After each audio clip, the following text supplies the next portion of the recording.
They'll never take away my freedom. I'm a red-blooded American. These colors don't run and they're so majestic. I'll fight all enemies, foreign and domestic, for the glory of Uncle Sam. Well, they tried to raise the tax rate again, and that's when I said hell no. Gonna take it to the ballot this coming election. Vote somebody in to move us in the right direction. Those progressives have got to go. They'll never take away my freedom. I'm drawing a line in the sand. This is the best country 'cause God himself blessed it. We'll fight all enemies, foreign and domestic. It's time for us to take a stand. Well, they're trying to grab our guns again, and that's when I'd had enough. They handed down their orders to the policeman. The officer's just trying to do the best he can. I know his job can be so tough. They'll never take away my freedom. Gonna stick it to the man. We're patriots, so together we best stick and fight all enemies, foreign and domestic. Don't tread on us or we'll start making a plan. Well, they're trying to shut down our free speech, and I say that's the last straw. You can't tell a man what he can and can't say it. I'll take it to the Supreme Court one day, though in the meantime I'll obey the law. They'll never take away my freedom. It's time to make them all understand. They're getting so tyrannical and fascistic. I'll fight all enemies, foreign and domestic, for the glory of Uncle Sam. One more time. I'm being serious, not being sarcastic. But don't touch Social Security, 'cause that's my best bet. I'll fight all enemies, foreign and domestic, for the glory of Uncle Sam. For the glory of Uncle Sam.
Late night.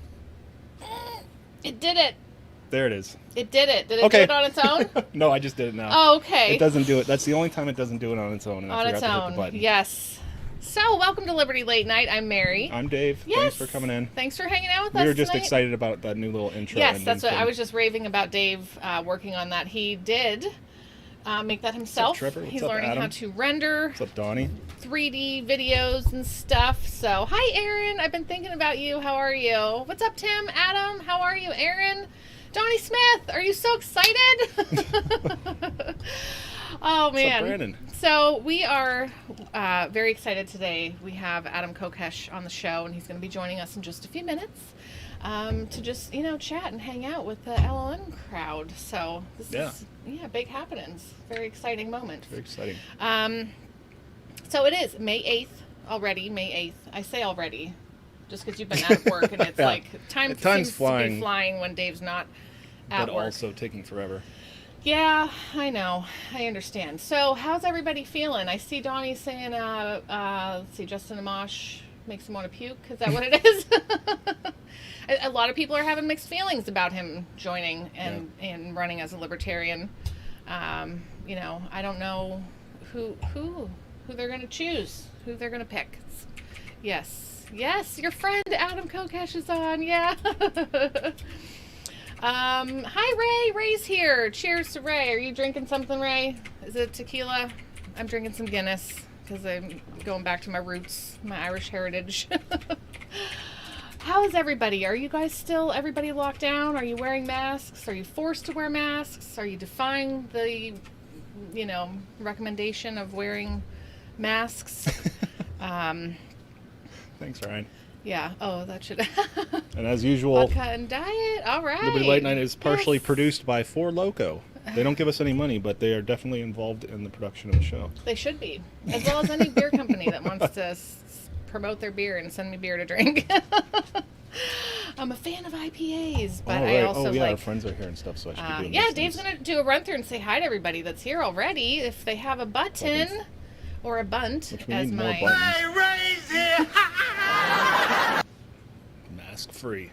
I had to go out and get provisions today, so I had my mask on my head, and then they'll pull it down when it's time Hi, to Suzanne. do the job. Oh yeah, Thanks for you liking gotta- the stream. You gotta like the stream. Yeah, like and share away, guys. Yep. Leave a like if you are depressed. Let's see. Got a word from the boss today. No more masks. Oh, that's great, Trevor. That's awesome. Ooh, and yes. to share. Thanks, Suzanne. I'm so excited. Oh, it's your birthday. Oh my gosh, Maria's birthday today. Happy birthday to you. I hope you're drinking and having a good time. You miss bars, Tim? I miss restaurant bars. Like, I miss going Thanks, out to Aaron. eat. Yeah, I miss going out and just going out and You done messed up, going Aaron! out. I guess. Thanks, Keith. Yeah. Oh, yeah. Four locos. Yes. I don't wear a mask. Yeah, I have to do it Okay. to go buy food. Yeah. Yep. 'Cause The grocery stores in this area Tyranny. well, actually, it's not the grocery stores themselves. It's the government saying that you have to do it. So when you have And they're all kids who afraid to get snack shut like down. crazy, you Yeah. just end up having to make grocery runs once a week. So happy early Mother's Trevor. Day to you, Erin. Yes, and to all the mamas out there. I was wondering, Ryan said something about subtitles, and I'm like, is he talking about the comments? Because that's him. Oh, yeah. It snowed here today. Yeah. 2020 can just go, you know what. Kick rocks. Fill in the blank with anything that you want to. I just stood at the window like in total disbelief. This is the latest it's ever snowed here before. Thanks It for the didn't share, Adam. It didn't stick, thank you God, but still big fat snowflakes falling from the sky for like hours. Ugh. Yuck. So bad. Not enjoying this part of 2020 for all kinds of reasons, but never wear a mask. Yes. Fuck coronavirus. There are people here who I don't know if they were demonstrating or just gathering or what was happening, but it was right down the street in a church parking lot. Yeah. Like 10 minutes later, the cops show up. Like, Yeah. really? Broke 'em They're up. like outside and, like. But And they even weren't if- maintaining social distance. Even if they weren't outside, it's still crap. If people want to get together, they have the right to get together. Oh, Suzanne's But, just getting our weather. It's just started to snow. Oh, I'm so sorry. Yeah. Not cool, man. Not cool 2020. Local, like, mom and pop shops, some of them have posted, like, if you ask, or I'm sorry, we will not ask you if you're not wearing a mask. If you just say that you have a condition. We're not even going to ask you. We're just going to assume that you have a condition, that you cannot wear a mask. So please come in and feel free to shop around here. And a friend of mine was like, those are the only places I'm going to be shopping because they're not going to be hassled about not wearing a mask. So, So wait, spring came earlier? What? this year than it ever has. I swear winter came early last year in October. We were getting really cold, lots of snow. It was very sad. Yeah. Oh yeah, the murder hornets. I don't want to see one. No. I'm not a fan of bees anyway. I mean, I'll leave them be, but I'll leave them be. I'm so funny. No, I'm joking. I'm sorry. I swear to you, I've only had 2 drinks. So this is just me running off of my excitement. So yeah, update that. You couldn't find the live stream on Facebook? Yeah, we are getting throttled. We got throttled hard. Like 13 shares on our post and 100 people saw it. Mm-hmm. Yeah, Al, where did all the annual flu deaths and the pneumonia deaths and everything just stopped all of a sudden? Adam says he's ready when we are. Okay, let's bring him on, guys. We drag our feet, but he's ready to go. This is great, yeah. Right, I'm just going to bring him in hot. Do it. We're just going to... oh yeah, my brand, is that your band name? That does sound like a great band name, actually. Murder Hornets? It does. Yeah. It's like anthrax. Oh, Attack of the Killer Bees. All right. So Dave's just gonna see how this works. Just see how it goes. Every time. Bring him on cold without putting a little front on here, right? All right, we got audio. I have audio. Hi, Adam. All right. Hi, great. All right, let's bring you into the show. Dave's gonna bring your picture over so everybody can see you and they can hear you, I believe. They should be awesome. And it's way off. Okay, he's just gonna do a little. I love the production value. Nice, there we go. Cool. Yeah, thanks. We're in the bunker while the COVID rips across the nation. Rona runs its course, you know. Oh my gosh, everybody! It's okay. Oh, we will be the only survivors. Yep. Right. Oh my gosh, everybody! Adam Kokesh, thank you so much for coming on and hanging out with us. Yes. Yeah, it's very exciting. This is really exciting. Now, never would have thunk it. I know. Like last year. Yep. Very cool. Very cool. So I ask people this question because it gives me hope. I like to talk to them about their road to liberty or anarchy, whatever you want to call it. But did you grow up in a household where there were libertarian philosophies and principles, and that's, you know, what your parents followed, or was it more of like experiences later on in life that led you to becoming a libertarian? Well, my mom is vaguely liberal and my dad is vaguely conservative. At least they were when I was growing up. They're definitely a lot more libertarian now. Yeah. But they were both very distinctly anti-authority, and they really led me to question things. You know, my mom, who, by the way, is Jewish. She came from Canada from her family who left. Her parents left Hungary as Jews before World War II, and they actually pretended to be Presbyterian and didn't even tell her that backstory until after I was born. So, you know, there's a certain, you know, evasion of government in my family history that way. And, you know, my dad always told me the stories from his childhood about punking authority. Those were the ones he was the most proud of. We listened to oldies, you know, classic rock, and there's certainly a rebellious spirit in that. And I grew up, I was a punk kid, you know, I listened to punk music. You know, I was a troublemaker, and you know, my parents knew enough to give me that general disdain for authority, but they still sent me to government schools. And so I had this like, well, I get the worst authority I could possibly have in my childhood education and the drive to question it. So it went very well hand in hand. Mm-hmm. I joined the propaganda, though, that I got throughout my youth didn't stop me from joining the military. And I enlisted in the Marines when I was 17 and found out the hard way that militarism is un-American. It is a cancer on the warrior class. And this is why I'm so passionate about presenting libertarianism properly, not by playing their game of politics and compromising the message or saying that we're socially liberal and fiscally conservative. It's like, no, we are neither of these things. We are socially libertarian. We are fiscally libertarian. These are different ideas. This transcends the left-right paradigm. And I would say this isn't even a political philosophy. This is an ethical philosophy that we apply to politics. And you started in the beginning there saying the A word, right, of anarchy. And what really was the bottom of the rabbit hole for me was reading Ethics of Liberty by Murray Rothbard. And Rothbard is truly the intellectual godfather of the libertarian movement. And what he was describing was voluntarism. It was an ethical philosophy. It's right there in the title, Ethics of Liberty, right? And I've really retained that as a framework.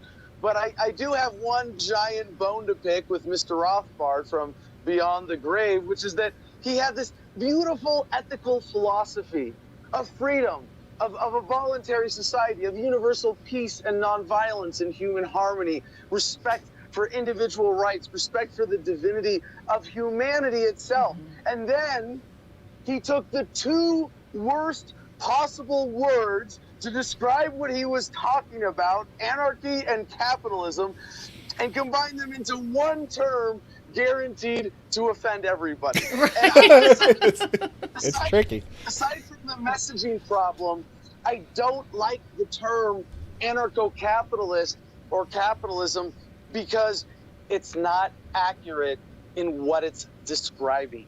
It describes two possible outcomes.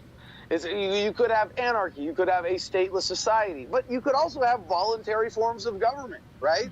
I've never met an anarcho-capitalist who said, no, you can't form a voluntary community organization and call it government because that's our work, and I'm going to put a gun to your head and I'm going to stop you from doing that peaceful voluntary activity. No, obviously, that's kind of happening. I've never met an honest libertarian anarchist who hasn't said, well, yeah, of course, if you want a voluntary thing and you call it government, I don't have a problem with that. But I go to the minarchist side of things, and minarchy is just as wrong. And I love quoting Larry Sharp on this. Larry Sharp said, a libertarian is someone who says you can be as liberal or as conservative as you want, as long as you don't force it on anybody else. So as a minarchist, who are you to say government can do this, this, and this, and not that, that, and that? If someone does it voluntary, well, why would you ever? I've never met a principled minarchist who believes in the ethical principles of freedom say, well, no, you don't have a right to secede on your own property. You have to be a part of my minarchist government. You can't form a new system that does things that I don't want government to do. Or, you can't opt out on your own land and declare your independence. Obviously, that's a very dishonest position. And I think this is a dangerous false divide that has been imposed on the liberty movement by infiltrators, by external forces, by people who want us to be divided when what unites us is right there in the Libertarian Party statement of principles. In the pledge, when you join the LP, you have to check a box that says, I oppose the initiation of force to achieve political or social goals. That's the perfect pledge embodiment of this ethical philosophy. And if we allow silly rhetorical factionalism to divide us, we're done. And this is I know this isn't like, this is getting really kind of movement inside baseball. No, really early. No, it's great. Yeah, And just like wherever it goes. Like you guys are, you want to have a beer and smoke a joint or something like that with me. I get it, but this is something that it's really important to me, and it should be really obvious. And this is what leads me, of course, to my conclusion. And you've brought me on because I'm running for the Libertarian Party nomination for president. But every time I have to say that, even I throw up in my mouth a little bit. You're a politician. Yeah, I have to, but no, I'm not. This is the disclaimer. I'm the anti-politician. My platform, as you guys know, is the peaceful, orderly, responsible dissolution of the entire federal government. This is the only ethical libertarian platform that when you say, hey, I'm going to, here's the ring of power. What are you going to do with it? Are you going to put it on? Are you going to wear the ring of power and hope that somehow magically you're special and you're not going to be corrupted by it? Yeah, bullshit. No, it is our responsibility when we recognize what that ring represents as an illegitimate power. You throw it directly into the fire. I will do one thing as president, pardon everybody I possibly can for victimless crimes, and then with one executive order declare the federal government bankrupt and resign to be the custodian of the federal government or the bankruptcy agent to take us through a peaceful, orderly, responsible bankruptcy process that leaves us with 50 independent states and up to 562 sovereign native nations is the first step of localization, getting government down to the community level where it's transparent, accountable, customizable, and most importantly, voluntary. Holy cow. Yeah. Now, I said like a year or so ago when I stopped voting, I said, I'm not going to vote for anybody ever again until they walk up and just say, what I'm going to do is I'm just going to start auctioning off all the parts of the government to the highest bidder and let the private sector take it over. Well, I love your sentiment, but since you mentioned it like that, I have to point out there's a better way and a more fair way, right? Because right now, capitalism's not fair. Yeah, but with true capitalism, you have a texture of a free market across society. When you introduce a fiat currency, it's like you grab that fabric and create this giant spike, this concentration of wealth and power that wouldn't exist otherwise. And I think a lot of libertarians miss this point that, taxation is theft, and therefore we have to seek to return stolen goods to their rightful owners. You can't just say, well, taxation is theft, stop stealing, and just let all of this existing wealth and power that should never have existed in the first place, that was gained entirely unethically, continue. So, yeah, when you say we're going to auction off to the highest bidder, yes, but... Who's the highest bidder? Right. Exactly. So what we're doing with this bankruptcy process is issuing every single American 1,000 tokens of a digital secure cryptocurrency called Americoin. And it is the only currency that we accept for the liquidating assets of the federal government. Most importantly, 50% of the land in states west of the Mississippi that is owned by the federal government. Mm-hmm. This is our potential as a people, our birthright having been stolen from us, and this is how we take it back. And on that, I got to stop myself. It's not late here. See, since it's 9:45 there, it's 6:45 here. It's still very hot. I've got my side natural light. I've got my studio spotlight set up for when it gets dark. But if you guys want to take a little break from all this studio political ranting, I know what you guys want to do is a little more personal. I can give you a quick tour at sunset of the Garden of Freedom, my little homestead here in the mountains of Arizona. Awesome. I live about as free as you can in America. Yeah. That would be amazing. Thank you so much. We would love that. I love that because you took it another level where I was just like done with all of it. Basically, that was I'm done with voting, and nobody's ever going to come up and actually say these things that I'm thinking in my head, that I'm going to liquidate the government, until you came on our show just now, because I evidently haven't followed your campaign at all enough to see that. I'm grateful for the opportunity. But that alone has got me a little excited. One other thing that is worth mentioning in this, two other things really. Do you guys know what COINTELPRO is? I don't. No. No. Oh my gosh. It's you're already victims of it. I'll explain. A new thing. Yeah, right. Yeah, it's a government program, believe it or not, right? Oh, what? You're kidding. Victimizing me? So COINTELPRO is a combination of the words counterintelligence program, and it's an FBI program from the 50s, 60s, and 70s to disable activist groups. Anything that was subversive was deemed a threat to national security, including the anti-war movement. And for us in Iraq veterans against the war, our predecessors with Vietnam veterans against the war were infiltrated. A friend of mine, Scott Camille, is a Vietnam veteran who really, in every way that Iraq is an echo of Vietnam, my personal story was an echo of Scott Camille's. He was set up by an undercover FBI agent, a young, attractive female who became his girlfriend, introduced him to heroin, set him up on a drug buy with DEA agents. They ended up shooting him when he found out what was going on. The agents were recommended to be tried for attempted murder by the jury, and instead, you know how this goes, they all got promoted. Yeah. And the Black Panther movement, the Black Power movement in general, specifically the Black Panthers, were very infiltrated, and a lot of it was COINTELPRO, the assassinations by cop that you saw in that period. A lot of FBI agents were behind a lot of this. When you hear FBI agents, you guys have probably heard, different stories of FBI fuckery from this era, right? But specifically, the program is COINTELPRO. Now, how did they get discovered? How do we know about this? Well, in the 70s, a group of activists broke into an FBI field office and stole the papers outlining this program. Yeah, crazy. That's what you had to do back then.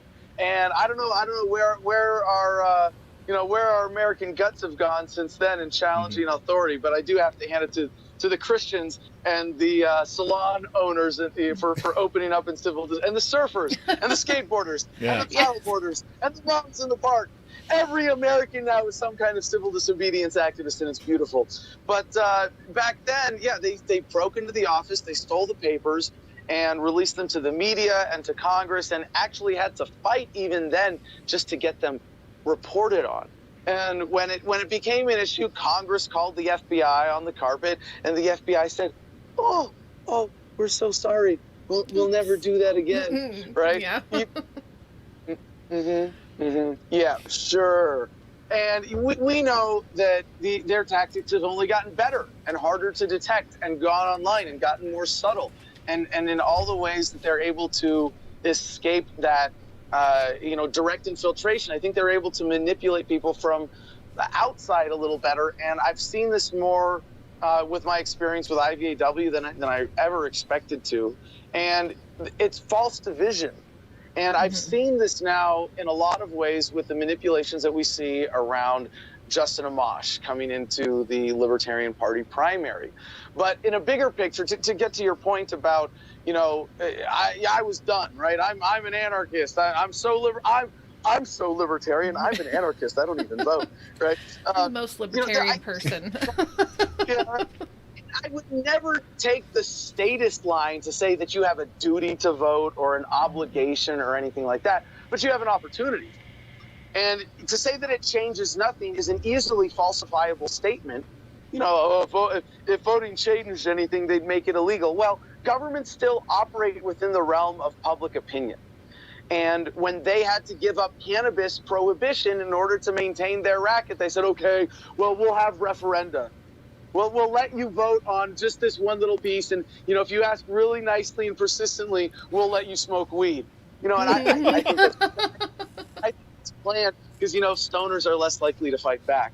That's not true. I smoke pot in civil disobedience and here in Arizona, I'm legal. I'm only breaking federal law. Yeah, there's some very high energy pot smokers. We have, on average, smaller waistlines. Studies have proven. But to bring it back to your point, if you're the powers that be, if you're the real string pullers in the system, and you see the rise of the libertarian movement, how do you subvert it? How do you turn it into controlled opposition? You convince people that the better they are in the movement, the less involved they are with society. There are a lot of champions of agorism. You know the term agorism, right? Yeah, so about that, economics. Economic civil disobedience, not paying taxes, not materially supporting government. That's amazing, but it's not the answer. And I'm a practitioner. More than 99% of the people who are talking about it, but I know that it is not the final solution. That sounded really bad. But no, don't worry, nobody ever takes any of our show out of context. Yeah, never. Adam Kokesh for the final solution. Yeah, no, the final solution for freedom. We just have to eradicate all the statists. No, it's honestly it's compassion that gets us to a free society. But I can prove it with historical numerical examples. You know how many Americans as percent of the population voted in the first presidential election under our current, by the way, illegal constitution? How many? What was the It was percentage? less than 2. Really? White only males, right? Wow. Oh, okay. Yeah. Oh, yeah. That makes sense. And so It's okay. if 95% of the population went perfectly agorist and opted out of the system in every material way possible, you could still have 5% of the population voting for government and letting themselves be taxed, and they're going to send men with guns to fuck with you no matter how free and agorist you are. Yeah. At some point, we have to withdraw the consent of the population from government, because they will always use it as an excuse to deploy their enforcement class of cops and soldiers willing to do violence against peaceful people. Without that, coercive government doesn't exist. If we allow them to maintain that illusion, they will continue to control large numbers of armed thugs to point guns at the rest of us. We can't allow that to happen. And that's why, although changing the paradigm comes first, changing the culture comes first, we have the opportunity in political engagement to build electoral majorities to actually withdraw that consent from government, from people who don't want to read a bunch of books on economics, who aren't willing to commit civil disobedience because they have families who depend on them. And we can provide that opportunity to make it easy for them. That's leadership. Saying, look, you don't have to understand everything. Look, you can just come out and vote once for localization, and it might be the last federal election you ever have to vote in again. That'd be pretty rad. That's a good sell, man. It's a really good sell. Now, what do you say to the naysayers who are like, oh, it sounds like, oh, that's just too, it's not that easy. Like, it's not that easy for you to just sign one executive order and then step aside and then, everybody's going to just peacefully go into. What do you say to those people? Or do you just say like, oh, okay, whatever, moving on to the next person? Or do you try to educate them on?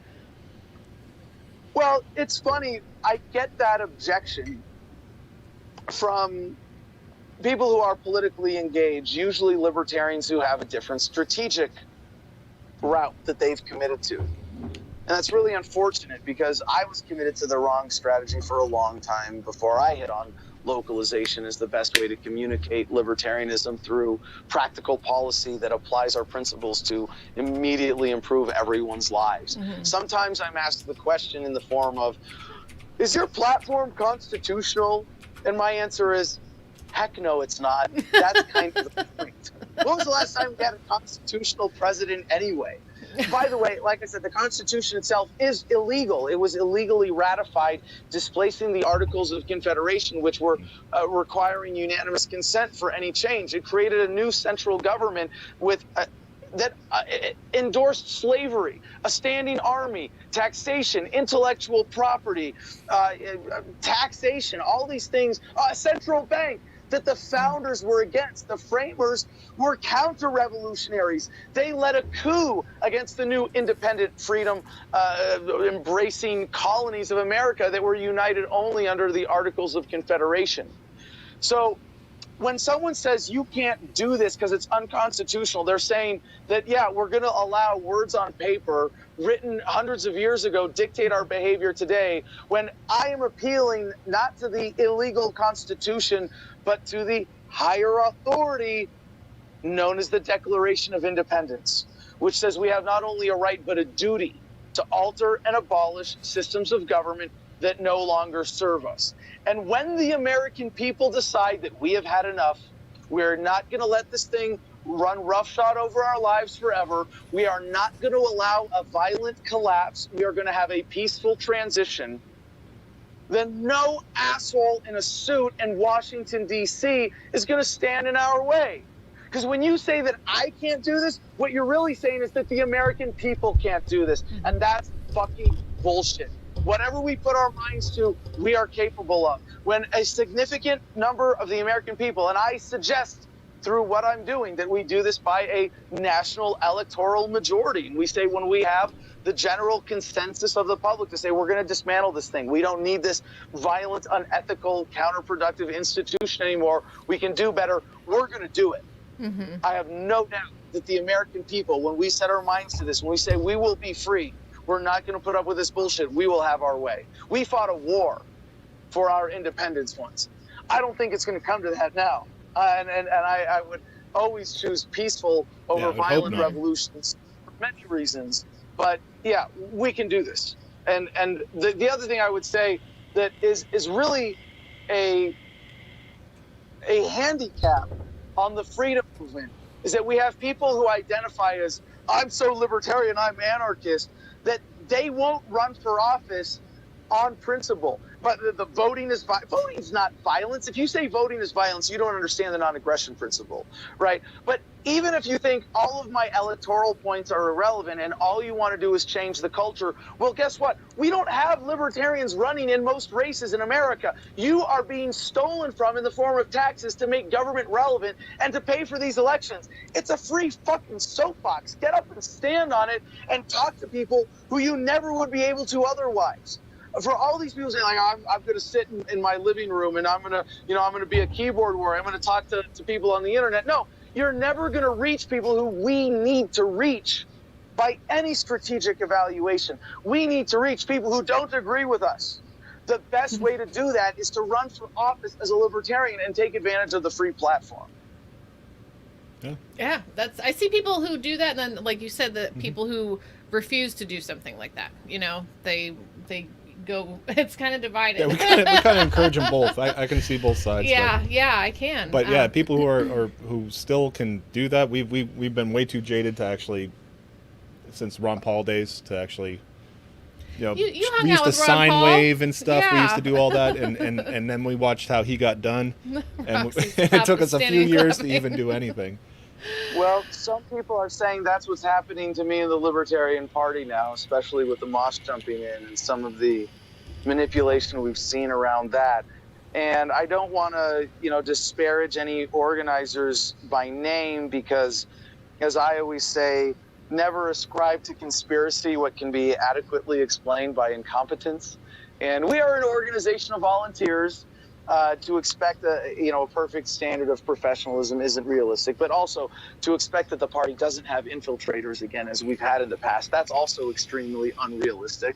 So in the last 24 hours, so I won the last two poll debates that I was in first place, 55% and 33%, and was still not included in the next round of debates, which are happening tomorrow. The next debate, which is the first time that Justin Amash is descending to the ranks of us normal libertarians. Wow. to have a debate. So I've been cut out, and in the last 24 hours, I went from a barely contender to the Ron Paul / Bernie Sanders of the Libertarian Party, as some people are calling me. So, we have work to do. And I think staying with the Libertarian Party, despite the corruption, is absolutely critical to defeat COINTELPRO or any other subversives, because I have heard so many times, well, I had this one bad experience in the LP, so I'm fucking out of here. And it's like,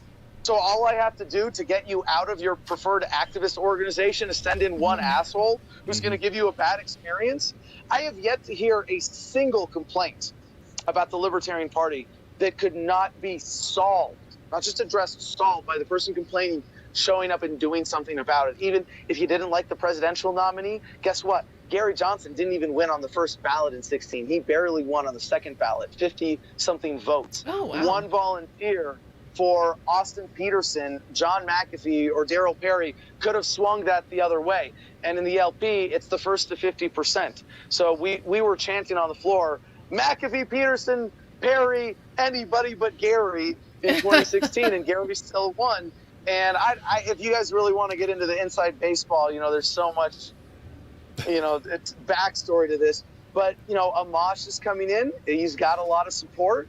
And I think it's really important that we fight that right now, that we get a principled libertarian who's going to take advantage. I mean, look, we've got, as a Libertarian Party, we've got ballot access in 50 states, or we're going to be able to collect signatures and get it again. And with that, we get literally tens of millions of dollars of free media. Do you want that to go to someone like Gary Johnson or Justin Amash, who just did a 10-minute MSNBC interview and said nothing libertarian? Did a CNN interview where he criticized protesters for coming armed to the state capitol in Michigan? Or do you want it to be someone like me, who has a proven track record of waking people up with a message of principle? And I'm not saying I'm the only one here. I think I am unique in my platform as being principled, but there are a dozen other great candidates who put the non-aggression principle and libertarian ethics front and center. Justin Amash is not one of them. He could be. He could get better. I don't dislike him. I just think he's a terrible strategy for the LP that would ruin us for decades if we elect a washed-up Republican for the fourth cycle in a row. And I'd love to see Amash run in 24 for the LP nomination if we don't win outright in 2020 to really establish, his credentials as a libertarian and his connections to the party. But if we do that, not only do we lose the media opportunity to wake people up when they're more susceptible to our message than ever in Corona season, but we also we also brand ourselves the Republican Junior Party, and I think if you want the Libertarian Party to be weak, if you're a Democrat or Republican operative, and those parties have multi-$100 million a year annual budgets plus billions that they put into campaigns, they've got room for some black ops in there. If I was Monsanto and I was a big sponsor of the duopoly, or I was Raytheon or Lockheed Martin, and I was giving politicians millions of dollars and saying, get reelected, keep the money flowing to our special interests, and they didn't spend some of that money on sabotaging the Libertarian Party, be like, yeah, take some of my money, use it to keep those pesky libertarians out of the way, shut them up, and at least make sure that they nominate someone who's not a real libertarian and isn't going to wake anybody up and isn't going to challenge you in any meaningful way. You better be dishonest, because we're paying you to kill innocent people and steal from the American people in order to pay us off. You better engage in a little political sabotage to protect our racket. Yeah, of course. So I think we win in the long run, one way or another, and being engaged in some form that gives you as an individual the chance to have your voice heard and to spread this message. You got to find something for yourself. I'm not a politics or nothing kind of guy. Obviously, I do media production. I've got Adam versus the Man. I've done civil disobedience, as I do every day in my general life, the way I have it set up, but also as an activist in, the Jefferson Dance Party and the DC shotgun incident, and cursing in Middleborough, Massachusetts when that was made illegal. Oh, yeah. All of these things that I think it's all of these things, and promoting agorism. My new business here, thanks to Ernie Hancock, freedomsphoenix.com, and maybe as the sun is setting, it's time to do the tour. Oh yeah. Okay. You guys are ready for this? My business is my new small business here. I should say my startup manufacturing / construction company is Big Igloo Geodesics, and that's a deliberate reference to the Boogaloo. Yeah. Of course, our version is peaceful revolution through self-sustainability and independence. As you can see here, I'm on No Force One, the No Force One studios. You guys will get to see this from the outside. Nice. In just a second here. Yeah, this is our campaign bus, and it's been amazing, traveling the country, being on the road for the last 2 years. Oh, and here's my best friend, Blue. Unfortunately, my wife is out taking our pastor to help him get back to Texas and travel. We had a wedding last weekend here in civil disobedience, Mad Max themed, and it's awesome. People had a lot of logistical challenges, but we had some amazing people come out in civil disobedience to have an illegal wedding here in Arizona. So here's the back of the bus. Okay, let's see. There we go. Oh, that's cool. Freedom. Yeah. And then you can see it from the side here. Although I got my slides out, so the graphics are distorted, obviously, but there it is. Oh, nice. Yeah. Yeah. All right. Yeah. Okay. So there, I've got a little leg. It's a little tricky with. Let's say I can turn. I think I can turn my camera around. There we go. All right. That's better. Oh, good. And then we have. Okay. So there you have the old Freedom trailer from our previous tours. It's all very Breaking Bad. I like it. Yes, it is. Well, if only you knew.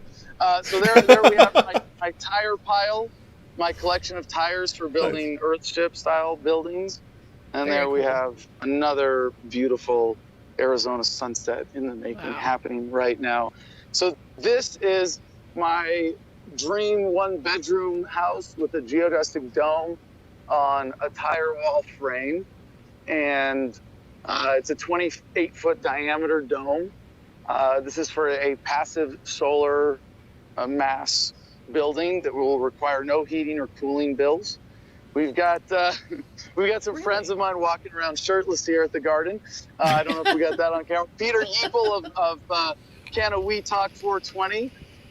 We got this dome here. We're turning into a greenhouse. There he is, cooking up some awesome grub for us tonight. Now, that's so fun. I guess now, Peter, if you don't mind, I'm gonna come around here because we have all this stuff in the way of my favorite tree. You guys will see in a second why. Oh, by the way, there's my gym. There's my friend Jim and his campsite. So this tree, can you see what happened to it? Oh my. It's kind of sideways. Yeah. Oh, but it still grew. Oh my gosh. That's awesome. That tree didn't give up. That tree. This is my survivor tree, and it's That's impossible awesome. for me to get up in the morning and see this and have a bad day, because this tree got knocked over and just said, "All right, I'm gonna keep." Oh, and I'm gonna grow this way now. I gotta go. Hi, goat. I've got a goat named Mowgli, and I've got a dog named Baloo. Oh my gosh, that's Your own Jungle Book. very cool. Yep. And so we've got a dome that we're shelling in here as a guest bedroom. Back, I don't know if you can see in the distance there. I've got my orange geosphere little art project, and then here I've got this is a tire building that's partly. Okay, Mowgli. Okay, Baloo. Gosh, they're all up in my feet tonight. They want to be on camera, I guess. Yeah. So we go up on the roof here, and I just absolutely love these views. This is my favorite spot in the whole world. Nice. And you can see now That's so pretty. this spectacular sunset unfolding on the horizon. We've got Mount Williams in the other direction there. I got my big freedom flag flying too. Let's see. Let me show that just a little bit. I got my shipping container, my workshop, and in there, that's where we make all the components for these geodesic domes. And it's really simple. It's a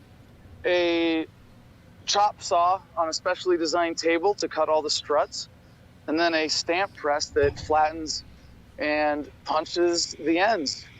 And then we put these kits together and we sell them. Our website is bigigloo.biz. And then our website for the garden, we actually got thegardenofreedom.com. I didn't think that was going to be available, but we got it. And if anybody wants to check those out. You're like, you can really hang out up there. It's like the top of SpongeBob's pineapple. Like you can hang out up there. Yeah, it's a little lounge perch, and it's the main hangout here. So I guess with that, until it gets dark, at least I'll be up on the lanai, not looking at the camera, just taking in this epic scene. Yeah, that is amazing. Oh my gosh. Yeah, we talk to a lot of busy people, and it's amazing how much they get accomplished. Get done. It's like, where do you find the time? Yeah. I don't have anything to do. I'm laid Do you off right now. sleep? I don't get nothing done. I need to like redo this fish tank. I haven't done in months, but I got other things to do. No, can I try to address that? Because Yeah. I think that's, another piece of libertarianism in terms of its application that we don't talk about enough. And part of this comes from what I call in one of the sections of the book, freedom, emotional freedom, and reclaiming the sovereignty of your mind to not being manipulated by external forces. Like, we're all animals, we're going to have emotional responses and reactions.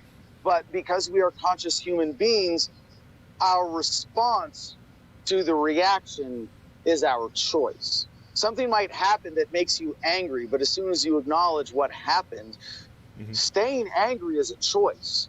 And as long as you are present to that, your state of mind is your choice. And having that dominion over your own mind and asserting that is how we protect ourselves from the fear of coronaphobia, from all these, the fear of terrorism, all the things that governments use to bully us into submission.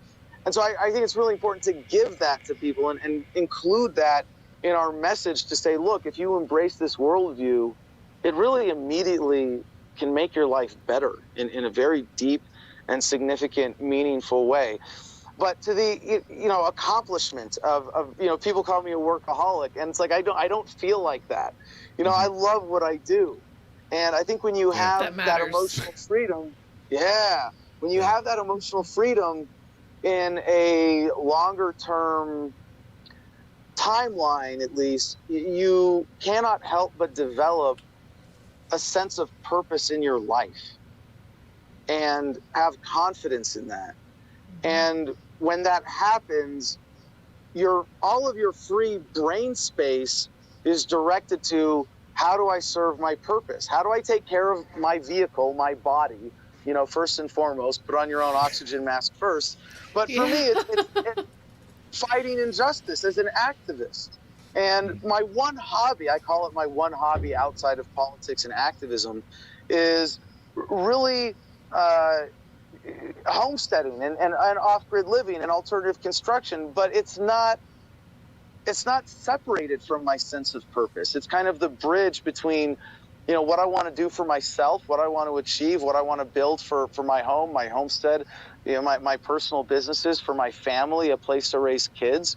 That gives me a sense of purpose. So when I have a spare moment, it's not like, oh, can I watch TV? Oh, can I go to the movies? Oh, no, it's like, what can I do to serve my sense of purpose? This is going to be fun, and whether it's politics or activism or media production or the businesses with Big Igloo Geodesics or the Garden of Freedom, or just building my personal homestead space, or being with my wife and helping build building a family with her.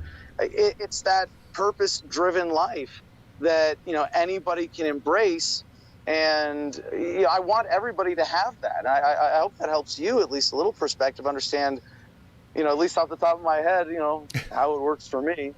Yeah. That's great. And there, I see now when you say, like, people call you a workaholic, but what you're choosing to do is do something that you enjoy in your spare time or whatever time you have. There is a difference, because there are people who... That's what we This is one of my favorite quotes. It's from Henry Rollins. He's like, there's no such thing as spare time. There is only real time. There is only now. There is only one life and one lifetime. Go. Yes. Talk about a high energy guy. He is a high energy guy. Well, I'll tell you what, like when I'm down here and doing like the things that I like to do, hours go by.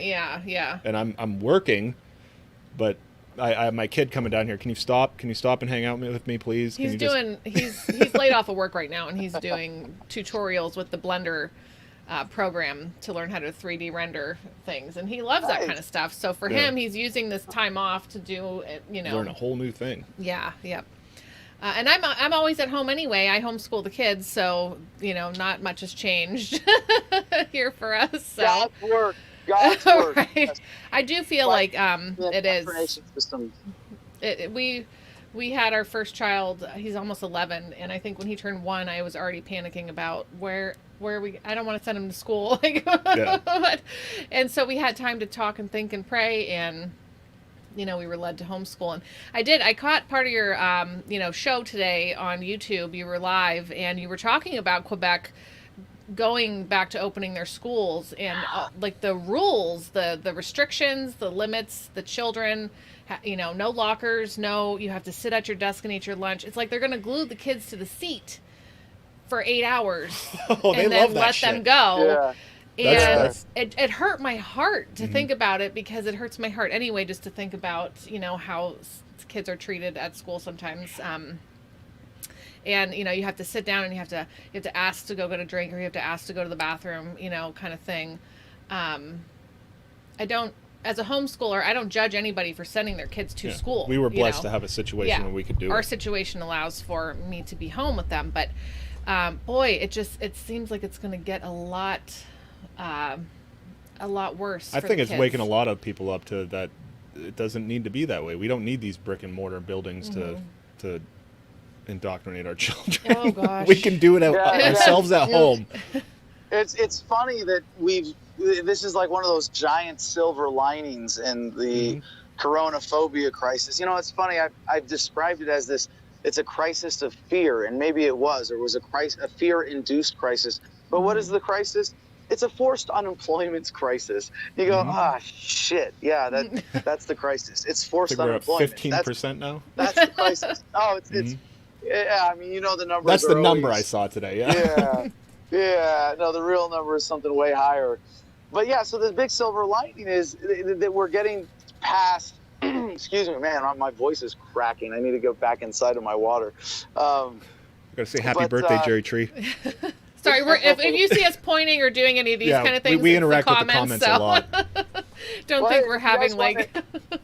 Yeah, if you guys want to make this, you know, I'm open to all questions and take all comers here. If you guys want to bring There's questions one guy in who asked, from the audience. Well, I know who asked Gary. if you're into Taoism, if you ever Oh looked yeah, into okay, that. yep, that's fine. Taoism. I think Yeah. Is that Taoism. how you say Sorry, it? Okay.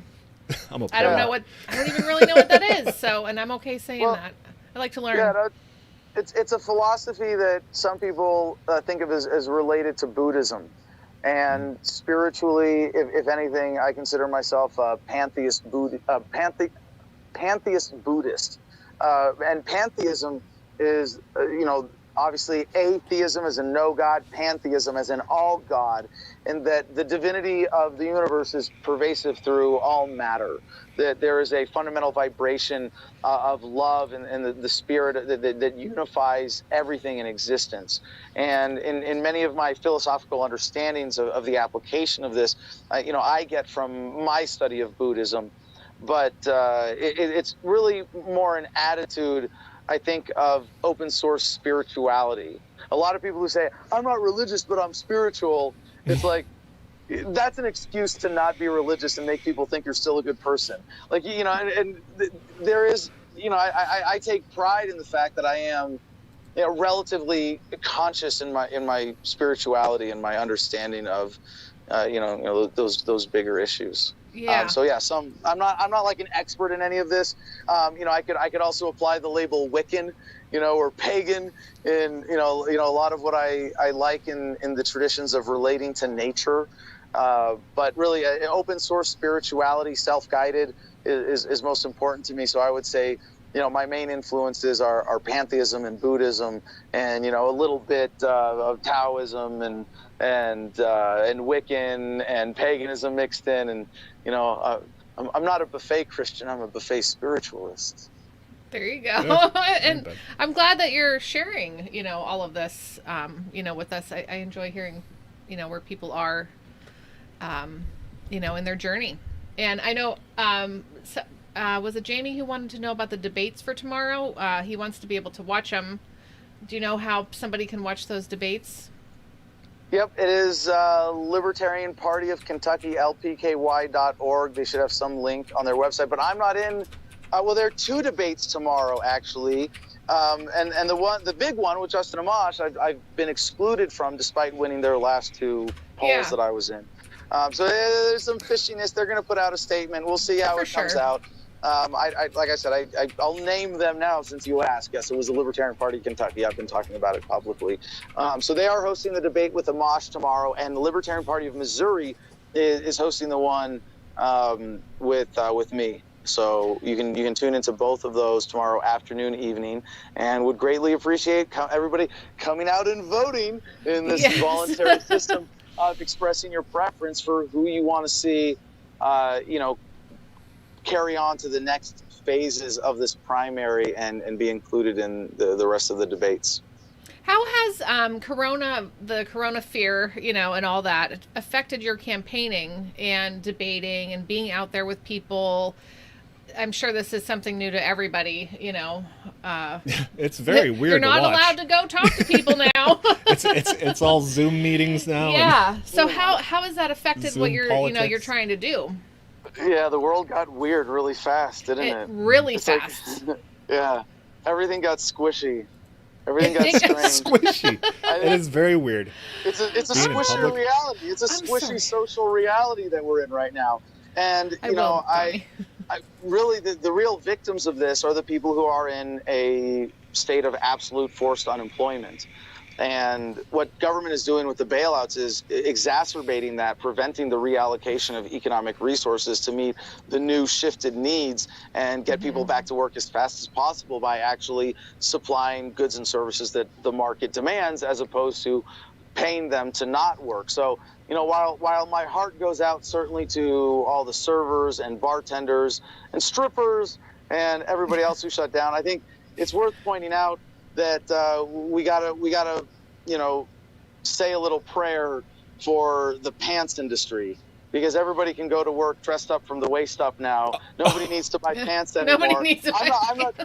I mean, I was able to walk around. You couldn't even tell that I'm not wearing pants. We're not wearing pants either. Who the hell podcasts and Who live wears streams? pants? No, We are wearing pants, yeah. Every stream. So for me, gosh. you know, I was caught.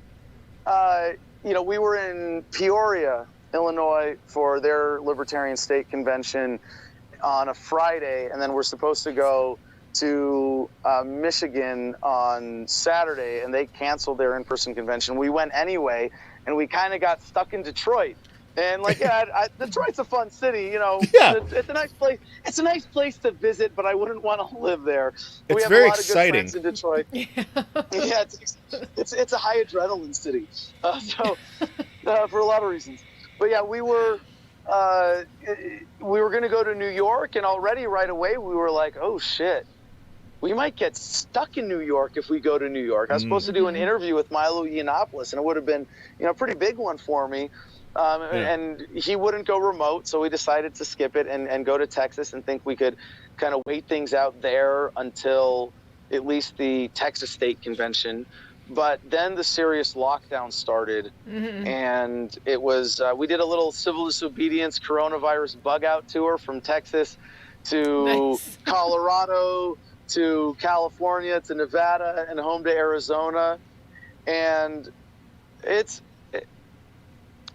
kind of scary in the sense that when things go virtual, we are at the mercy of technocrats. You know, as much as social media dominates the conversation, when it can't get too divorced from reality, because you can go out in reality and talk to your friends and neighbors and check on things. And yeah, you can still do that virtually, but it's not the same when the technocrats are able to control and manipulate so much of the conversation. And even right now, we're seeing just people challenging the government narrative on coronavirus being censored because you're putting the public health in danger. Oh, and censorship doesn't? Really? Right. There's, you know, with this push for the Libertarian Party to have a digital convention, I'm very suspicious that it's being pushed by people who want to manipulate the process, so that, you know, you can sit down at your computer and go, okay, I'm at the Libertarian National Convention. I vote for so and so. Oh, it's someone else who's the nominee. Yeah, you know? yeah.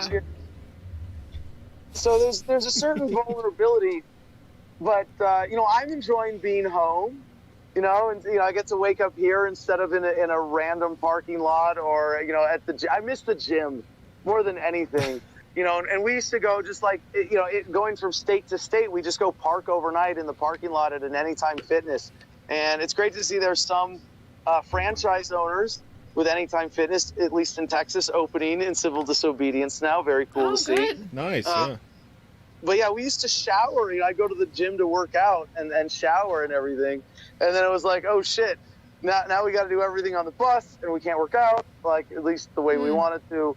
Yeah. And coming home, you know, it's been a lot of fun, but I do think there's a limit to how bad this can get.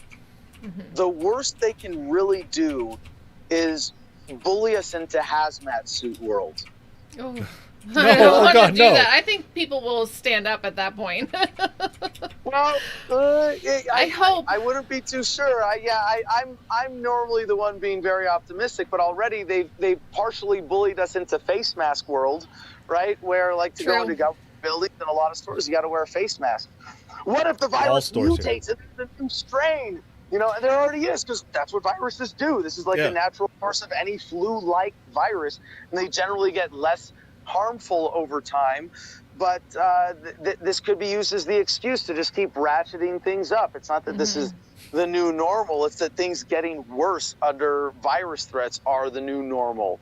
So maybe, but there's already people developing. We saw there's a rave clothing company that made this like neon mask, like a bubble thing that goes with like a suit. So there's kind of a limit to how bad this can get. And now, even Donald Trump is going, oh yeah, temporary UBI. Even Justin Amash, oh yeah, temporary UBI under Corona season. Nothing is temporary with the government. Nothing's temporary. Exactly. And I've heard people make the case, well, it's government giving us our money back. Well, no, it's them stealing it from you, taking a cut, and then giving some of it and then giving it back, yeah. And then deciding who it goes to.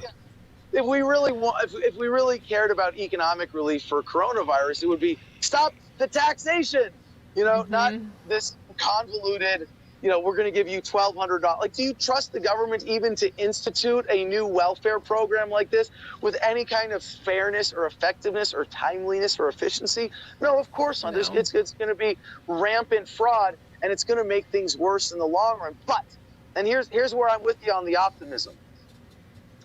We already live in a bifurcated economy.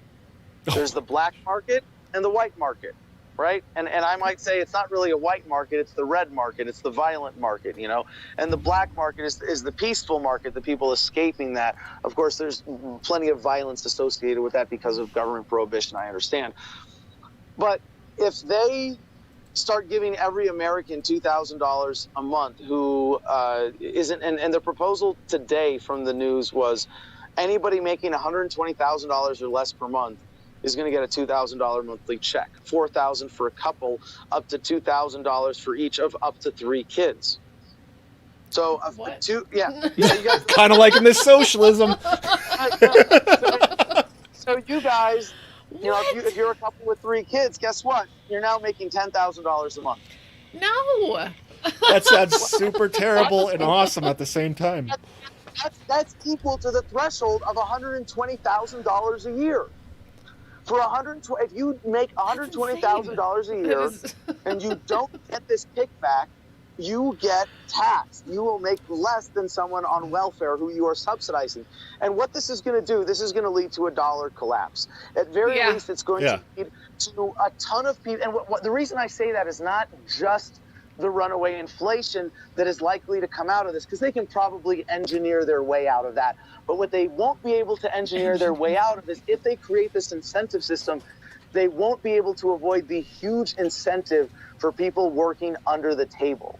And that's going to blow up the bifurcation. That's going to blow up. That's going to make the black market, instead of being, the small little cousin, it's going to come up, and it's the primary market. Starts getting above the red market or the white market, then the dollar's done. I got to show this picture. I got to show this Maria picture real says quick. milk at $965.85. When you were saying the hazmat suits, I don't know if I can zoom is that in the on Chick-fil-A?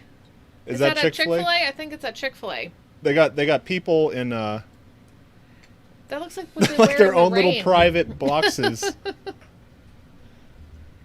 So I guess we're already there. I don't know if you can if you got to see it or not. Yeah, it comes up. It's it's small on our screen. Teeny tiny. Basically, they got their own little So tents small. they're carrying around that they're inside of. Yeah, that's a Chick-fil-A where they're taking orders inside their own little tents. Oh man, that's wild. I'm like screaming through plexiglass everywhere. Right. So, like when I say that they can bully us into hazmat suit world, what another way of describing that would be to say, okay, we can avoid all of this. We can suit up and say, "Fuck you, government." What are you going to stop me from? I'm sterile. I'm sterile.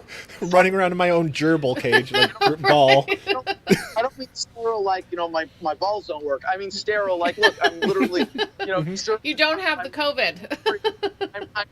I am presenting you a perfectly hygienic interaction with no exchange of bodily fluids in any form whatsoever. And the human petri dish, all right, let it go. But they can't. I think I sent that DM before. I know what you mean, though. Like, I mean, is that what it's going to come down to, where everybody's just like, there's literally no more physical contact? You're out there. It's you're that in what is that Naked Gun or whatever? They have the full body condoms. Yeah. Like, that's how we're gonna be in. Yes. We're practicing safe We're just socializing. Yeah. Safe socializing. Everybody has their own germs and nobody shares. Yeah. And people say that, being home has just all of this already has decreased our immune system, just because people haven't been out and everyone's overusing sanitizer and washing their hands too much, and so yeah. I'm not licking Walmart carts handles anymore. I'm so weak. Because we've always been Mary's a little more germophobic, and I'm a little more like let them touch things, let them get a I little just say bit. wash your hands when you come home from the store. That's all. And you wipe down the handle. I do wipe down the handle, but I was let them touch it. I was a It's not gonna hostess kill 'em. at a restaurant, a hostess and a waitress. Have you ever seen people touch menus? Yes. They- I've seen the peep. Items in every restaurant dirtier than the toilets. I know. Yes, absolutely. Thank you so much. Yeah. So that's why I'm like, okay, maybe we can wipe the handle of the shopping cart, because Joe Schmo over there just picked his nose and scratched his ass in his underwear. Like, he went in. I'm okay with that. But regular germs are good. Yeah. Yeah. So I think I have allergies, like just hay fever stuff, because my parents were a little germophobic when I was a kid. But I'm a bit of a germaphobe myself, and that's why I knew that thing about the menus, because I remember stuff like that. So like when I go to a restaurant, if you order and you touch the menu, I go to the bathroom and wash my hands before I come back and eat. And as a germaphobe, I consider myself a sort of realist germaphobe. I still, I'm out here. I literally play in the dirt. I do construction. That's the good stuff. That's the good kind of stuff. Right, yeah. But when I'm out going to events and I shake hands with a bunch of people, I wash my hands before and after peeing.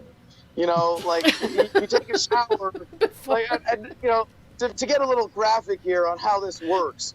Just I know I don't have a medical degree, but please allow me to explain some basic hygiene stuff as if I did. So when you take a shower, your junk is clean. You get out of the shower, your junk is clean. Then you go and you touch a bunch of stuff and you shake a bunch of hands, and then you rub that. You get that on, when you go to the bathroom, and then you wash your hands. And all you did was put all those germs right down there. Hello. It's just like it's. I'm gonna have you. I've said that sometimes, like when I'm at the bar and she's like, "Did you wash your hands?" And I'm like, "I think my dick is the cleanest thing I touched in that bathroom." But not now, because he touched a bunch of other stuff and then he touched it. Yeah. Oh, but man. we had a friend say that you should wash your hands before you go to the bathroom. I think Seth is that said just for boys? So you guys have heard the joke, right? There's a Marine at a bathroom at a urinal, and a soldier from the Army comes up and stands next to him. They're both taking a leak, and the Marine finishes, zips up. Actually, he buttons up, because the Marines have button flies in their BDUs now. He buttons up, and he goes to walk out the door, and the soldier says, "Hey, don't they teach you to wash your hands after you pee in the Marines?" And the Marine says, "No, they teach us not to pee on our hands." There's that too, yeah. That too. So, if I had to choose one or the other, I would wash before, not after. Yeah. Oh my God. Yeah. Wow. That makes so much sense. That does make so much sense. Don't pee on your hands. Well, I mean, I don't do that. All right. I want to ask you a few questions your hands that aren't are involved in peeing at all. No, not in the peeing process. No, I'm a girl. I want to ask you some. Welcome to Liberty Late Night. Yeah, this is how we roll. So, I want to ask, what was your first job? Your first legit job that you got paid to do? It was a summer job working in a print shop, putting together brochures and pamphlets for corporate presentations, things like that. It was Something Adams Company, and actually the tattoo that I have on my left arm from the Marines is very similar to a quote that they had on the wall there. Hey, Peter. Hi, person. Hi, Peter. Hi, Peter. Well, So that, wait, I okay. noticed one of your comments there says, "Tell Adam about the sink." Oh no. Sink, okay. We're in the basement. It's a This utility our- sink. Yeah, it's a utility and sink. and I so don't. so this whole stream started it started on a porch, and then Our live stream. yeah, and then it's not this stream. But to specify. But then we're which- just hanging out on our couch in a private group for Liberty memes, and we just hang out with the people there, and it got out of control, and it became a show, and since then I feel like I trick people to come in and talk to us.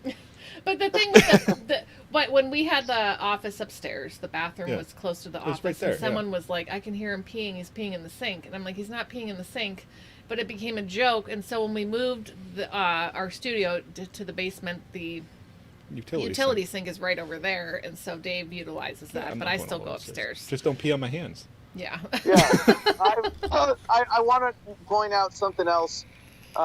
There's another question here from Oh yeah. Andy Borisowski. Oh, Has Adam Andy. ever peed in a sink? I want the people to know that as a politician, I am not here to dodge hard questions. Yes, I have proudly peed in a sink before. Awesome. Probably worse places. That's what guys do. That's what guys do. Yeah. Girls don't. Well, I mean, I could, but it's tricky, you know. I gotta give a Well, shout out. logistics. They have a thing for that now. You That's hold it true. up to there, you know. The I channel. it's on Wish, which is now channel. like inundated with masks, but Yeah. Wish used to be really exciting. I could use the channel and write my name in the snow. Apparently, I Or mean, piss right? off the Grand Canyon. Or pee off the side of the Grand Canyon. And I want wanna to give a say shout that out to. Sorry. Oh no, Donnie Smith. I have to say, Donnie Smith. Yes, see, look at that, Donnie. Yeah. He knows you're here. He's our connect. Yes, yep. We love Donnie. He's awesome. Yep. Okay, so back to the peeing. I just want to say that as an Arizona resident, every time I visit the Grand Canyon, I do my duty as a citizen Yeah. of the Grand Canyon State, and I go and I take a handful of dirt out of the canyon to make it that much grander. Oh, Is that how it happened? nice. Everybody goes and takes. Yeah, when we Nothing- came out here and founded the state of Arizona, we were like, we really need some tourist attractions. Let's Yeah. dig a big hole. Let's So, you know, all what start happened at the time? one we handful Had at a nothing time. to do with that river. Yeah, nothing to do with that little river. No, we put that in afterwards for decoration. Oh, okay. It looks nice. For decoration. Hey, Bo Wright's Hi, here. Bo Wright. Okay, so you mentioned tattoos. So what was your first tattoo that you got? My first one I got when I was in the Marines, and let's see if I can just position over here so Oh, it gets on okay. camera properly. And Okay. that stands for "You Suckers Miss Christmas," obviously. And it says, "For those who fight for it, life has a special flavor. The protected never know." And I actually saw that. So the other quote that was a version of that I saw at the print company was the Churchill quote that is like the man in the arena, whether checkered by defeat and loss, still knows the sweet taste of competition and living life rather than those who sit by in the stands, right? I'm totally butchering that. No, but No, I feel it. I know what you're I saying. know what you're saying, yes.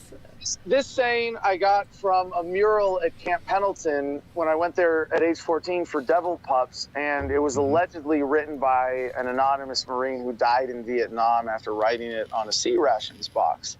Oh, wow. And then it got entered into Marine Corps lore by coming home and being put on bumper stickers and posters and murals at Camp Pendleton for motivation, right? And then this one, this quote. was my second to mirror it from IVAW, that's Iraq Veterans Against the War. Nice. And it says, "When the power of love overcomes the love of power, the world will know peace." And that's Jimi Hendrix. And it is attributed to him. I don't know the exact source, but it's a paraphrase of an old saying that has been repeated by a number of Indian gurus before Jimmy. And then I have one more. I have two more tattoos. And I got to do this like carefully before it gets a bit dark out here, and then we got to go inside. So this is my my memorial tattoo, and it says sorry, this is a little tricky with the camera. There. Yeah, because I'm seeing I'll it with try the to lag. There you go. I'll try to help. Some gave all for nothing, and that's the military helmet and rifle memorial over the profile of the country of Iraq. Wow. And then That's a harsh one. well, important to acknowledge nonetheless. Yeah. And my other Sure. tattoo, I haven't had the opportunity to show this off in any interviews. There's a little more skin involved. But before I show you this, I want to tell you a quick story about my wife, Samantha Morgan Miller Carnabucci Kokesh, who just married here last weekend. We actually Oh my gosh! Congratulations! Are you kidding? Congratulations. Was that the wedding you were talking about? Yeah, we did That the was wedding. your. Oh yeah, it was my wedding.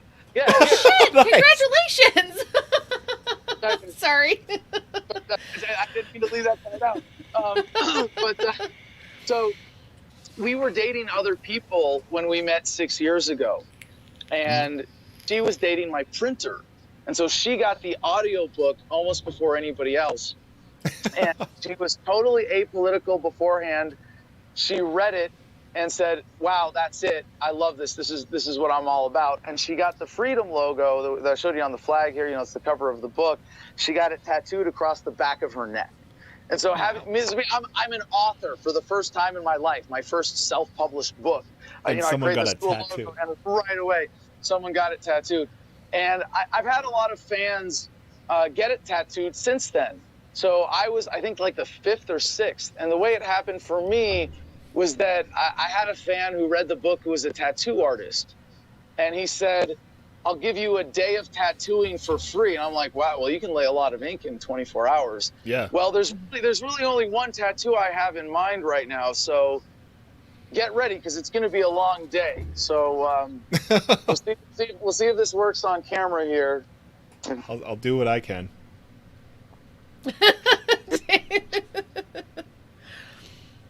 Oh my gosh! Wow, that's huge. Huge. That's a lot of ink. Holy moly! It's very straightforward too. Yes, it's very well done and centered and all good too. The centering, the Yeah. the anal retentiveness of us is like Like, very that's well centered. structured. I'm the same way. Everything's got to be symmetrical. Yeah. So that was Very well 14 done. hours, and it was 3 hours of laying it out actually, and getting it just right, so that it looks absolutely perfectly symmetrical and centered on my back. And measure twice and cut once. Yeah. That's tattoos. And, so it was 11 hours under the needle, and I don't want to presume what it feels like when the Native Americans do their Sundance ceremony, where they put sticks through their flesh or bones and hang until they go into a trance. But this was by far the most painful I've ever experienced. yeah. And I've had some pretty serious injuries. But this, like the last hour and a half or so, I was in a trance. Like it was like I can was imagine. aware of the pain, Yeah. but I didn't really feel it. It was really just something else. Okay, hey, you I got to see go another somewhere. comment here. Well, Yeah, you have to go somewhere. I see a comment here from one Adam to another. What do you think about the Bo Wright situation? I don't know. Okay. The situation. Bo Wright is a I'm friend of ours. I'm trying not to make it a thing, and it's become a thing. Okay, so Bo Wright is a friend of ours. He's a meme a lord. meme lord, and he keeps getting banned because he's talking about the truth. But somebody when So we had John we had John McAfee McAfee on, and somebody asked what he thought of Bo Wright, and he was doing what you did and read the comments, and he said, "I would never talk to a person named Bo Wright." But And then so- he said he was just joking afterwards, But but now it's become So then we part had of Vermin on, and Vermin said that's a very nice name. Yeah. And so now it's become a a thing. thing on this stream. Yeah. But Bo's a good man. He's a good man. Well, as a politician, you gotta watch what you endorse. yeah. Well, I would be happy to endorse him if he makes some good memes about me. How about that? Hey, there you go. Is Bo right here? Did we tag Bo? I think any meme lord worth his salt can make some really good memes about why America would be better off without the federal government. There you go. That's kind of what we do. That's how we roll with Liberty Memes. And Bo he pumps them out, man. He pumps them out. I'm telling you what. Floods my timeline. Yes. He recently got permabanned. We're going to have to reset again here. We see I got my solar lights coming out. Absolutely beautiful. Just over the property. Little solar lights. Wow. And by the way, I don't know if you can... This is like really a dork. Oh, wow. You can actually see it. That's Venus. Oh, is that what that is? I can see that. It? Oh, yeah. Wait. If I if I go out my back... Well, it'd be I think the front of the house now. But in the back, I can see it. Yeah, we saw that because we got the little thing on our phone app. Because everybody's like, you can see the International Space Station the other day. Yeah, we could see it. And I'm like, well, what's that thing? I'm like, oh, it's Venus. Yeah. So yeah, we saw that. Now, are you going to be in Space Force because you know about Venus? Yeah, right. Oh, by the way, we covered that today. I saw that. They announced, right, the Space Force, the new recruitment ad. Was that a real commercial? Was that a real ad? Because that's a thing. And so I thing came up. I hadn't really considered this because I heard Trump announce Space Force a couple months ago, and I was just like facepalm. Okay, another government boondoggle. But I realized, I think at least what looked like the obvious bigger motivations behind this, and it's that NASA is getting edged out by private competition. So Yes, what they do? are. They're gonna militarize NASA so they can keep the government with its hand in the space pie, so to speak. But then and automatic rifles for everybody. Yeah, right. No, Space Marines, hoorah! But no, they yes, they have to have Space Marines. There have been too many good movies about them. Yeah, but that makes so much sense now, though, that you said it, that they want to keep their fingers in this in well, you space. can't compete. The government can't compete against the free market without force. Yeah. So we got to make Space Force. So it's like militarizing NASA. But I figured out what's really behind this, right? Because if you look at coronaphobia, what did they do? They took something that was a real thing that exists. Like I call it, like Ron Paul wrote a column calling it the coronaphobia or the corona hoax. I did a podcast by the same title a month before. I don't really like that language because it suggests that the virus itself is a hoax. No, it's not. It's a real thing. Yeah. Well, what is it? It's a funky the reaction. flu, and it's to compare it to the flu is almost not fair to the flu because the flu's worse in many ways. There are flu viruses that are already out there more deadly than so. Do you think if the government can create this fear template and just fabricate these narratives to scare us into submission, or at least accepting taxation to pay for all of their programs, blah, blah, blah. Well, what happens when they put a digital production studio in a space station in orbit and they can create footage of whatever they want, and then they come down to Earth and say the aliens are coming, and in the interest of national security, we have to seize all the observatories and we can fake the footage for an alien invasion. And that's it's an alien false flag attack cover. That's all. No, I'm just kidding. I don't think that's really what it is. But it is a scary possibility. I'm already thinking about our next background. They really could. You think this is because we have allowed ourselves to enter the high-tech era before we abolished governments or coercive authority as a thing. Yeah. Technology is fundamentally empowering, and it's a double-edged sword. And they don't need to have it. No. It empowers the people and the authorities, but it's a curved edge, and the longer edge cuts towards justice, to empowering the people. And I'm really confident that we are going to be able to apply the technology to render government obsolete. But until we do, we need to get to that point. Gotta be looking out for that shit. We're going to find out that the murder hornets are actually alien life. Hornets. Have you been visited by the murder hornets yet? Oh, you're out there. That's where they're at, right? They're Washington, really? I think they showed up in Washington. That's where the memes say. I don't know. I don't watch the news, so I get all my information from Do you memes. watch the news? Do you get on websites and read articles and stuff? Kind of have to. Because I don't, because it's depressing and I can't separate. By the way, I didn't even make this comparison in my theory, but it's so obvious. Men in Black. Yes. Oh no, it's ME3 from the Invasion. What's ME3? 3 scene from the Invasion cutscenes. Oh, I don't know. I don't know what that is. You got But yeah, Men in Black, right? Dave. You got Yeah, I mean, remember the premise of Men in Black is that the government is able to keep aliens a secret from everybody else here on Earth. So yeah. Anyway, sorry, you were. But No, they were so sub government that the Relevant. government didn't even know about them. Yeah. Right. That, Like the CIA or the NSA, they just operated their own thing with their own funds and. I want to ask you about John McAfee. You guys are running together, correct? Well, it's tricky within the. Oh man, It's complicated. Really good stuff. Yeah. So it's always complicated with Mr. McAfee, right? And by the way, I saw the comment. It's not milk. It's iced tea in a big jug. Iced tea. Is it sweetened or unsweetened? Ooh, that's going to be divisive. Unsweet. Absolutely. The raw deal. Yeah. Yeah. But no, I'll so just go get some McAfee, Okay. in the Libertarian Party, we nominate our presidential and vice presidential. Okay, so I got to plug in. Vice That's presidential candidates separately.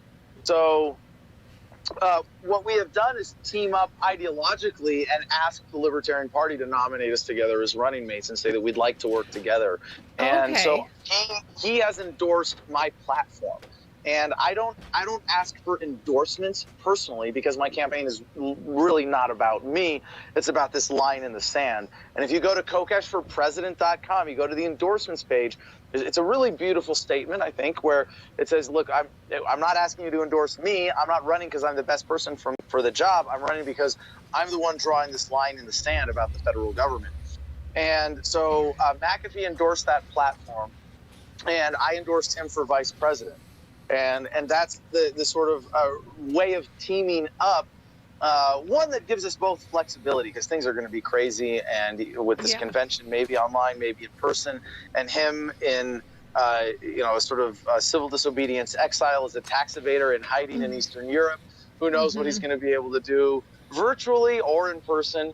But he still has to convince the delegates. But especially considering my weaknesses as a candidate. And I think the main one is that I don't have the organizational experience, either as a leader of a major charity or government agency or elected official or as a major corporate leader. And John McAfee has unquestionable credentials there as the creator of McAfee Antivirus. And if you saw his campaign commercial for last night, he's like, man, they really fucked it up after I sold out. And that's when it got annoying. But it's like not even a thing anymore, except that he is still a household name. And that he brings that credibility as a compliment to mine, as well as someone who absolutely has no qualms recognizing the non-aggression principle consistently. I'd be really excited to run with him. There are two other candidates, though, who I want to single out for support in this regard, and that's Dan, Taxationist Theft Berman, and Arvin Vorha. And while they're technically running for president in a way that I'm not, I respect that in their platforms what they have done is create a reasonable proposal that would transition the federal government into a voluntary system. For example, Dan, Taxationist Theft Berman, if taxationist theft is federal policy, well, then there's no coercive taxation. Nobody goes to jail for avoiding federal taxes. And whatever should remain of the federal government is going to have to find a way to fund itself voluntarily or not exist. And so as a fundamental transition based on ethical principles that are the foundation of libertarianism, yep, check, he qualifies. I could run as his vice president. The other, Arvin Vorha, similar sort of legal concept, but he describes himself as the pardoner in chief. And basically, he will pardon everybody that he possibly can for any victimless crime. So basically, all of a sudden, any victimless crime laws on the federal books, they can keep arresting people, they can keep prosecuting people, but they're immediately going to get pardoned. And what you would have then is a breakdown of their ability to criminally, and I mean, because government, I'm referring to government as the criminals here, criminally going after people for victimless crimes. So, if any of the other candidates, and we have some great principled candidates, and a lot of them, would be great messengers and respect the non-aggression principle. But those three in particular, I really think have embodied it in practical policy, and they're the ones I would most want to be the nominees after myself. Nice. Oh, that's great. Yeah, we've had a few people on, and a lot of people say like oh, we're all libertarians, and it's hard to distinguish ourselves from the normal talking points of the NAP and stuff like that. Yeah. But it seems like the people we've met, a lot of them are really distinguishing themselves in certain ways. Yeah. Can I answer a lot of two more questions here? Yeah, Do go it. for it, Yeah, man. do it. Yeah. Oh, I can't. I'm like, can I scroll down? No, but No. can you guys scroll back up? Yes. I can't scroll these. Okay, never mind. Andy, It's okay. I got it. It was Andy the wanted to know about the national debt. Yeah. roads. So, first, the national debt is not a legitimate debt, just like the Constitution is not a legitimate social contract. You cannot force a contract on someone without their consent and say they are bound to the terms of the contract. That's obviously unethical when you just, oh yeah, duh. Of course you can't do that. That doesn't make any sense. So the national debt is not a legitimate debt, and the vast majority of it, it's not owed to individuals. It's owed to foreign banks, foreign governments, foreign corporations, and the Federal Reserve System. So we can disown it by declaring bankruptcy and say, no, this is not a legitimate debt. We're writing it off. Fuck you. You can't come after us because our victimizers, the federal government, tried to saddle this They're in debt. debt. Yes, exactly. And even them, fuck it, crash the dollar, let it all go to zero. It doesn't matter. It's a fabrication. It's a fiction. The debt is a fiction that is used as an excuse to tax us, and your income tax revenues don't even go to pay the interest on the debt. It's a means of economic manipulation to keep the rich getting richer and the poor getting poorer. We don't need it. And furthermore, it's a form of intergenerational child abuse. You are having children born with a barcode on their butt that says this is your share of the national debt. You never had a say in it, but we are going to force you to pay for it. Fuck that. No, there's no legitimacy to the debt. And this is an important, if you hear a libertarian politician say, well, we have to address the debt. No, bullshit. They are playing into their system. Acknowledging the validity of the debt is contrary to libertarian principles. So the second thing about my roads, well, when I bought this land here, this 10 acres, it did not connect to any existing roads. So, you know what Very I did, libertarian right? of you. Right. Yes. I built a road. Without government help? What? You didn't have the government helping you? This guy. Yeah, that's right. And by the way, I know this is a silly argument for the bigger case because most new roads are built by, or at least a big portion, I don't know the exact numbers, but are built by developers creating new neighborhoods because they want to build infrastructure to serve people. And one of the things I learned from this experience of building my road, by the way, do you know what the name of my road is? Freedom? Ma Road. Oh! And I have road signs that say MUH Road. My road. My road. So if they ever ask me the question, like that. but without government, who will build the roads? Adam motherfucking Kokesh will build the roads. It's not that complicated, all right? So. The deer have been doing it for forever. Yeah, the deer make their own roads and trails and whatnot. Good duly noted. Yes. Here in our community in Ashmore, in rural Yavapai County, the way that it works is that you are not allowed to use your land property claim to block someone else's access to their property. This is sort of like, oh yeah, duh. Like really, really simple, right? So there's a government standard here in the county. And I don't think it's good that this is created or enforced by government. But in this case, the service that government is providing is not too far off what the market would provide. When you say this is a basic property right principle, you can claim land, but I can't claim all the land around your house and trap you in it. I can't Right. use my land claim to stop you from using your land. So it's really simple. It's a system of setbacks and easements.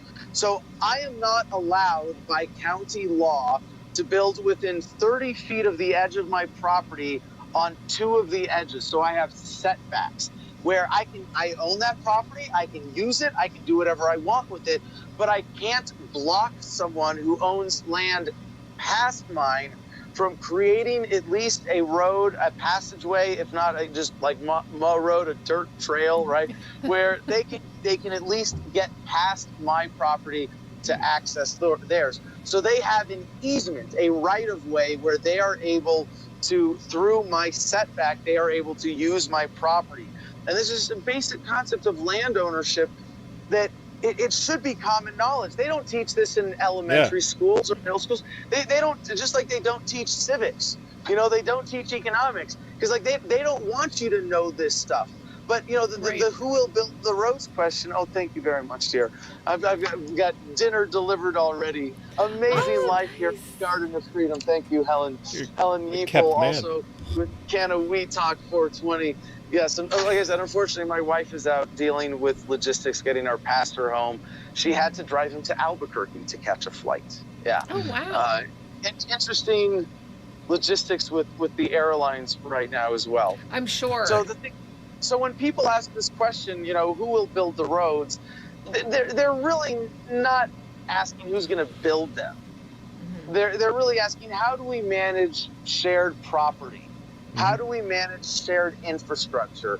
How do we manage the physical land property that is under the roads that libertarians suggest be privatized, right? We would say really it's only ethical if it's truly privatized. So, and that might mean community ownership, that might mean collective ownership, but that means absolute ownership, not the myth of ownership through government. So the myth.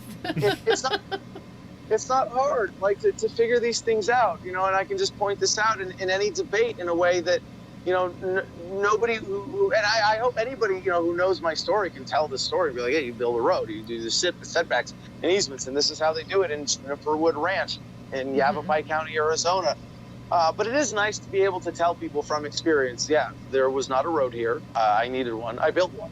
And I built it through other people's property in accordance with local law and social standards. And really, this should be done by markets and communities, not by governments. But in this case, we do have a functional system where the government actually shows us how we don't need it. Right? I love that, though. I love that. That's like, a lot of fun. you know, because people, they kind of default. I notice people say, like, oh, but what about the roads? And I'm like, are you kidding? Are we still talking about roads? Walmart's going to find a way to get you to Yes, them. Walmart will make sure you can get to their store. Well, Like even if we didn't have that, we could find a way to get through somebody's property. So, how old are you guys? I just turned 40 last month. I think I'm 41. Oh, You're 41. I don't know whether to offer congratulations or condolences. I'm halfway. I just turned 29 for the 11th time. Oh, yes. I mean, I'm 29 for the... wait, how many times? Quick math. 10th time for me. I'm 38. Okay. Yeah, so I just turned 29 for the 10th time. It was a great It's birthday great being in your celebration. 20s, right? Yeah, Oh, I love the 20s. It's amazing. But no, you guys are old enough to remember the Jetsons, right? Yes! Oh, hell yeah! Fuck your By the property. I thought we'd have flying cars by now. So did Back to the Future. Yes, you read my mind. Oh my God, yes. I thought we'd have flying cars by now. I didn't even have to say it. So this subsidization of the automotive and oil and gas industry through the creation of roads internalizes, or rather externalizes, that cost from the people using those services to government, to the general public, where losses are socialized, profits are privatized, and innovation is impeded because now you are subsidizing this industry and it makes it harder for alternatives to compete. Yes, if it wasn't for government, we'd have flying cars by now. Yeah. If it wasn't for government. Amen. Flying monster trucks. Yeah. And, talking about all the money that they're going to give us when, you're not working and whatnots and stuff. And, like, we're trying to explain it to our kids, about, like, socialism and stuff. And what gives you the incentive? Like, what drives you to do more? I don't want to see this happen. I don't want to see this happen because I feel like we've been put on a fast track to that. And I just hope we need to do the opposite. We need to let Elon off the chain. Yeah. Well, not too far. I have a lot of respect and admiration for Elon Musk, and I think he is, a critical pioneer of moving humanity forward and accelerating our technological potential. And the service that Elon Musk represents in his life's work to humanity is really immeasurable right now. And I'm not trying to deify him, but he really has created a unique role for himself. The one sort of obvious criticism that I think any libertarian would have of Elon Musk is that all of his businesses are very heavily government subsidized. Yeah, I've heard that. I would say that's not really his fault, right? Kind of playing the game, right? Right. Now, and let me be clear. I'm sorry, I should say that in the Obama voice. Let me be clear. Let me be clear. What I mean is when, if you want to be a doctor, if you want to be a surgeon, you have to get certified through a government-approved program. There's no way around it. You have to get government insurance, a government-approved hospital, all the forms and everything. If you want to be a surgeon, sorry, government has regulated it to the point where it is impossible. Not literally, but at least practically impossible. Practically, yeah. To be a surgeon without filling out the government forms, without jumping through the government hoops. If you want to be a high-tech pioneer of leading-edge technology, moving humanity forward, competing with the oil and gas industry, which is heavily subsidized, okay, you got to get some government handouts too. And while I'm against that, that doesn't. And if people, I'm not an expert on Elon Musk. If people want to say, oh, but there's this one thing, okay, I'm sure he's done things that libertarians would take more issue with. But in the general sense, I have nothing but praise for who he is and what he represents for humanity. Yeah. He's kind of a nut. I like it. He's a little bit of a nut. We saw him on that Joe Rogan. He's just starts digging a hole. And I hope like, what's that rant? Oh, what? I didn't watch the Joe Rogan interview. I read some highlights. What did I miss? We didn't watch the whole thing. We just saw watched some part of it. But yeah. it's neat to watch his brain work just when he's talking and stuff like that. And just that. I feel like you can literally watch his brain work. Yeah, but he was talking about like moving. I don't know if it was L.A. or wherever, but moving the whole like where everybody's moving around underground. Yeah. Yeah, so he's like, I just started digging a hole, and the government's like, what are you doing? I'm digging a hole on my property. Do you own this ground under here? Can I do things with this? Yeah, just start digging, and then it's like ask for forgiveness later kind of thing. Okay, so I'm curious about. We love talking about food and snacking. What are you eating? Well, it looks like I have a beautiful meat and pasta dish and a piece of a really nice fresh French roll. Very and nice. I'm eating it with my, I should get paid for this, right? Country Crock. Oh my gosh. Now, feel free to eat on our stream. Don't feel like, if you want to go, but like you can totally eat on our stream because I do that all the time. A couple more beers and I'm going to be getting a snack. I've been talking too much. Well, no, you guys had me on for 2 hours and then said, well, as long as you want. I was like, well, if I'm more comfortable, I'll last longer. Great. That's what he said. I was gonna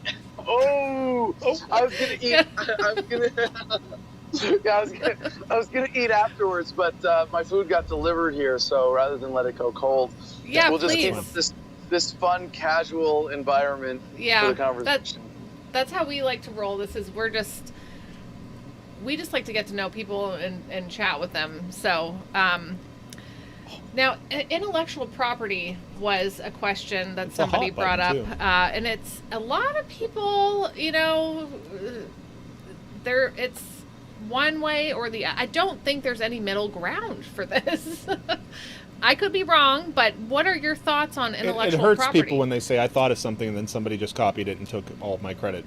But Sure. also, humanity can't move forward Yeah. if we're just putting things on shelves. Yes. I mean, do you want? So I wrote a book. I have a YouTube channel. I have a library of content. I'm an intellectual property producer.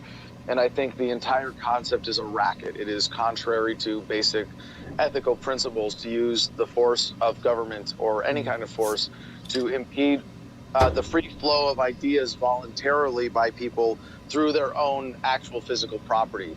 You either have respect for private property or you have respect for intellectual property. They cannot coexist with integrity.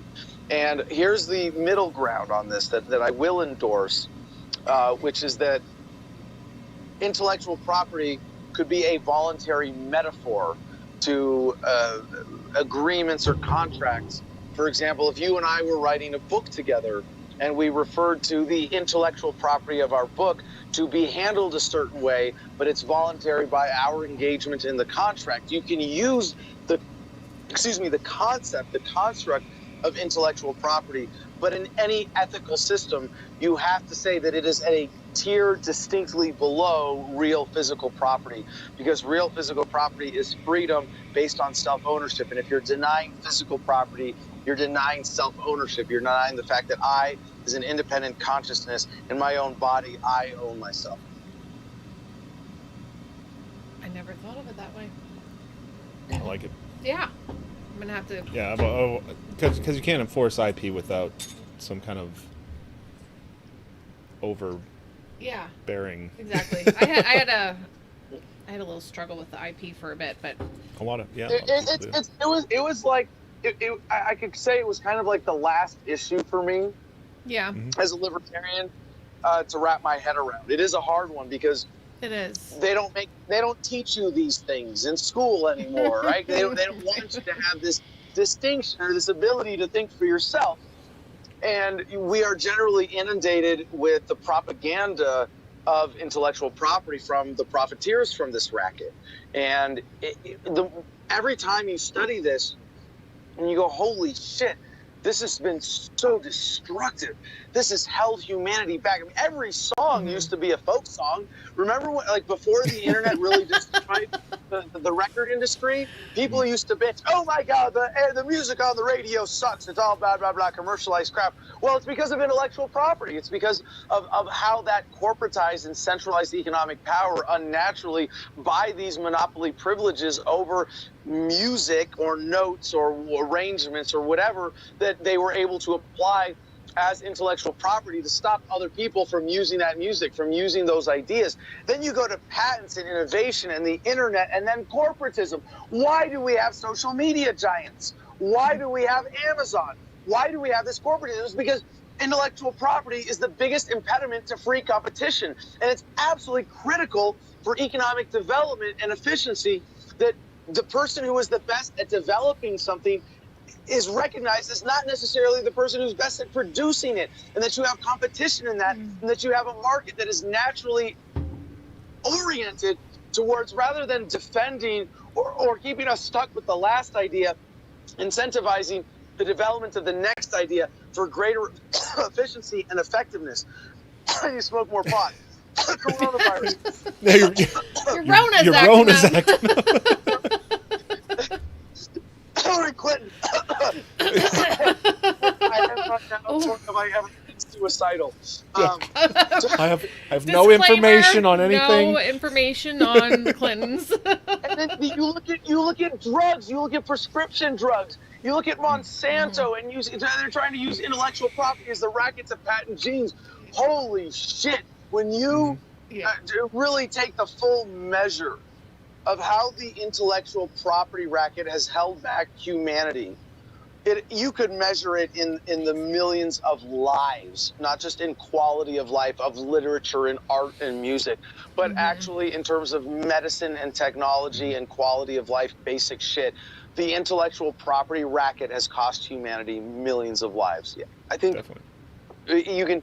subjectively step back and say, yeah, it's in the. By the way, look, actually, I'll tell you, it's in the tens of millions at a bare minimum, because Dr. Mary Ruwart, who has done the analysis on the numbers on this, has shown that the FDA itself, just by its manipulation of the prescription drug process, allowing unsafe drugs on the market and delaying life-saving drugs from getting to market, has been responsible for over 40 million deaths. Yep. Is the premise of that. Yeah, we had a local guy who developed a machine that attacked cancer cells with radiation, and he ended up radio waves. Yeah, right? and radio waves, and he ended up dying or whatever. But he developed this thing, and then I think somebody bought it and basically shelved it. And now it's just sitting. Yeah.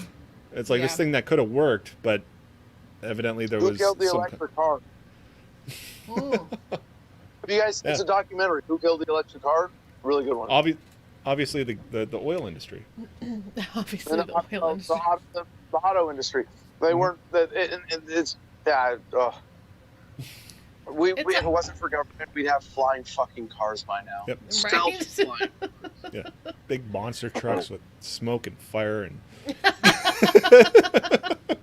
whatever you I wanted. love that though, because I did as a kid. I watched the Jetsons, and I thought like the year 2000 seemed so far away, even though it wasn't. Even not that long ago, it seemed far enough away that we would be advanced Yeah, enough that we yeah. wouldn't be. And now it's like 2020, and we're forced to stay inside, wear masks when you go outside, murder hornets. You know, it snowed today in Pennsylvania. It's May 9th, 8th. What the hell? The chemtrails controlling the weather. It's out of control. Yeah. Things are starting to feel squishy, aren't they? Yes, I like that. I like the That's squishy. the squishy. The new squishy reality of coronaphobia season. It's crazy. Like going to the grocery store and everybody's wearing masks. Like you haven't really experienced it because I'm haven't the gone out a lot. hunter-gatherer of the family, Yeah. so I go out and I do the things.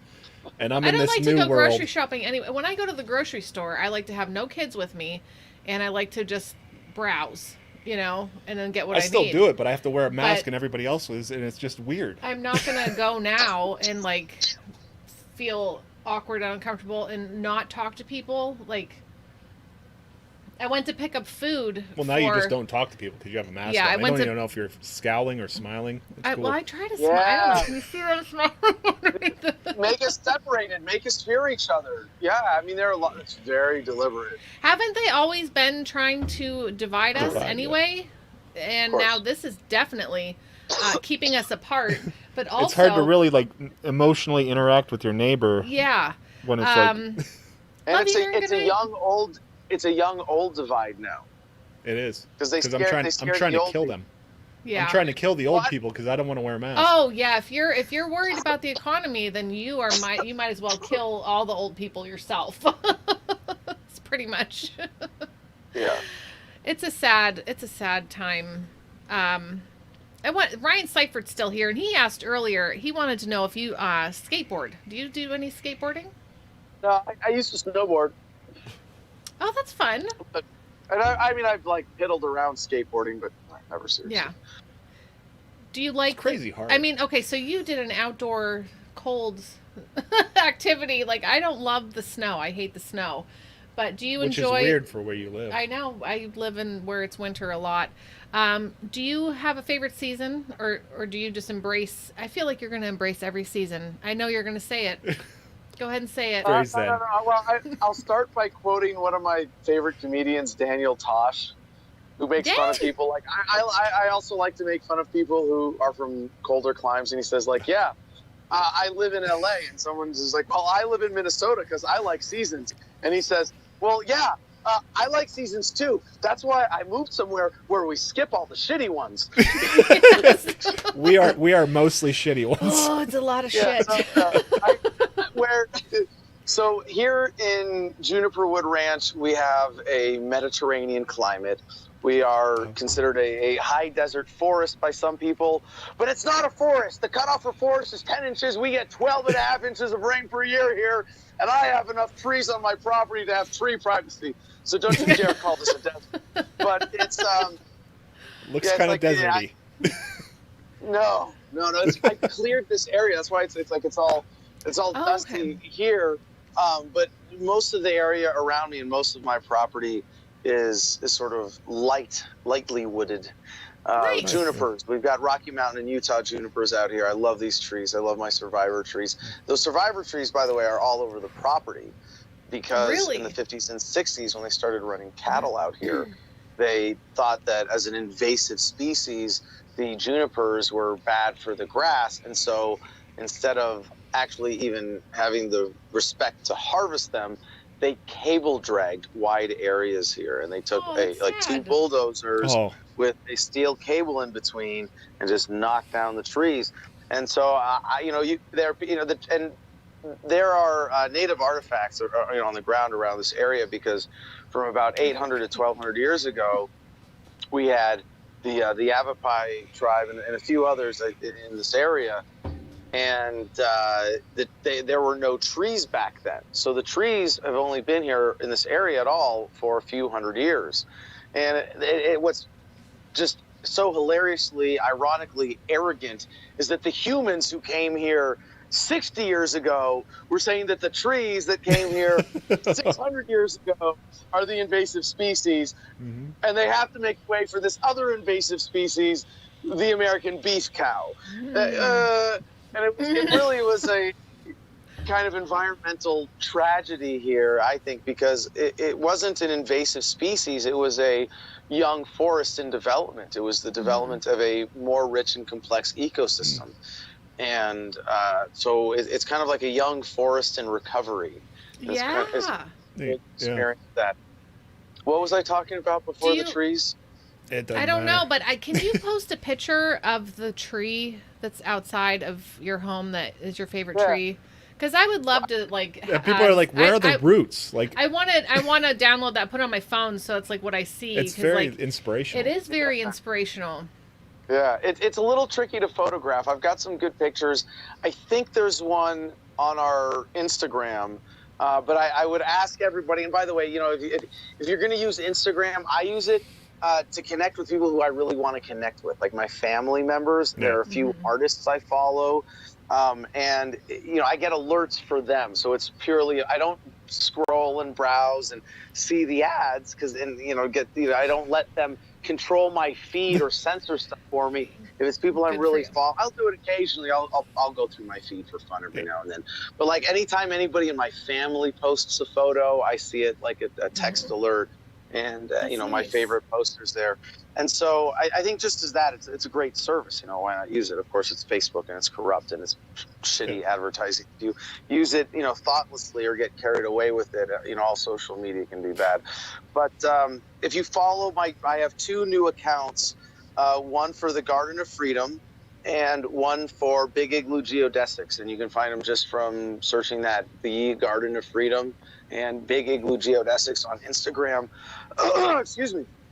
And we've got some really cool pictures on both of those. And I promise you, when we get that stuff around the tree cleared, I'll take a photo and it'll be on our Instagram feed. But hey, you've got my number. Why don't you just text me after the show as a reminder? And it's because you want a background for your phone. I do. I'll get you like a full square. I'll get you a good full vertical that like really shows the tree. And yeah, and it's basically the tree was growing like this and it got knocked over, and enough of its roots were still in the ground that it just kept growing. And the branches that were sticking up turned into the new trunks. Amazing. And when I went and trimmed it up, I just cut off the dead part and then bonsai'd it up so it looks neat and pretty. Yeah. And then you look at it and you're like, wow. Like I didn't even notice when I got here because it was just this bushy mess. I've not seen.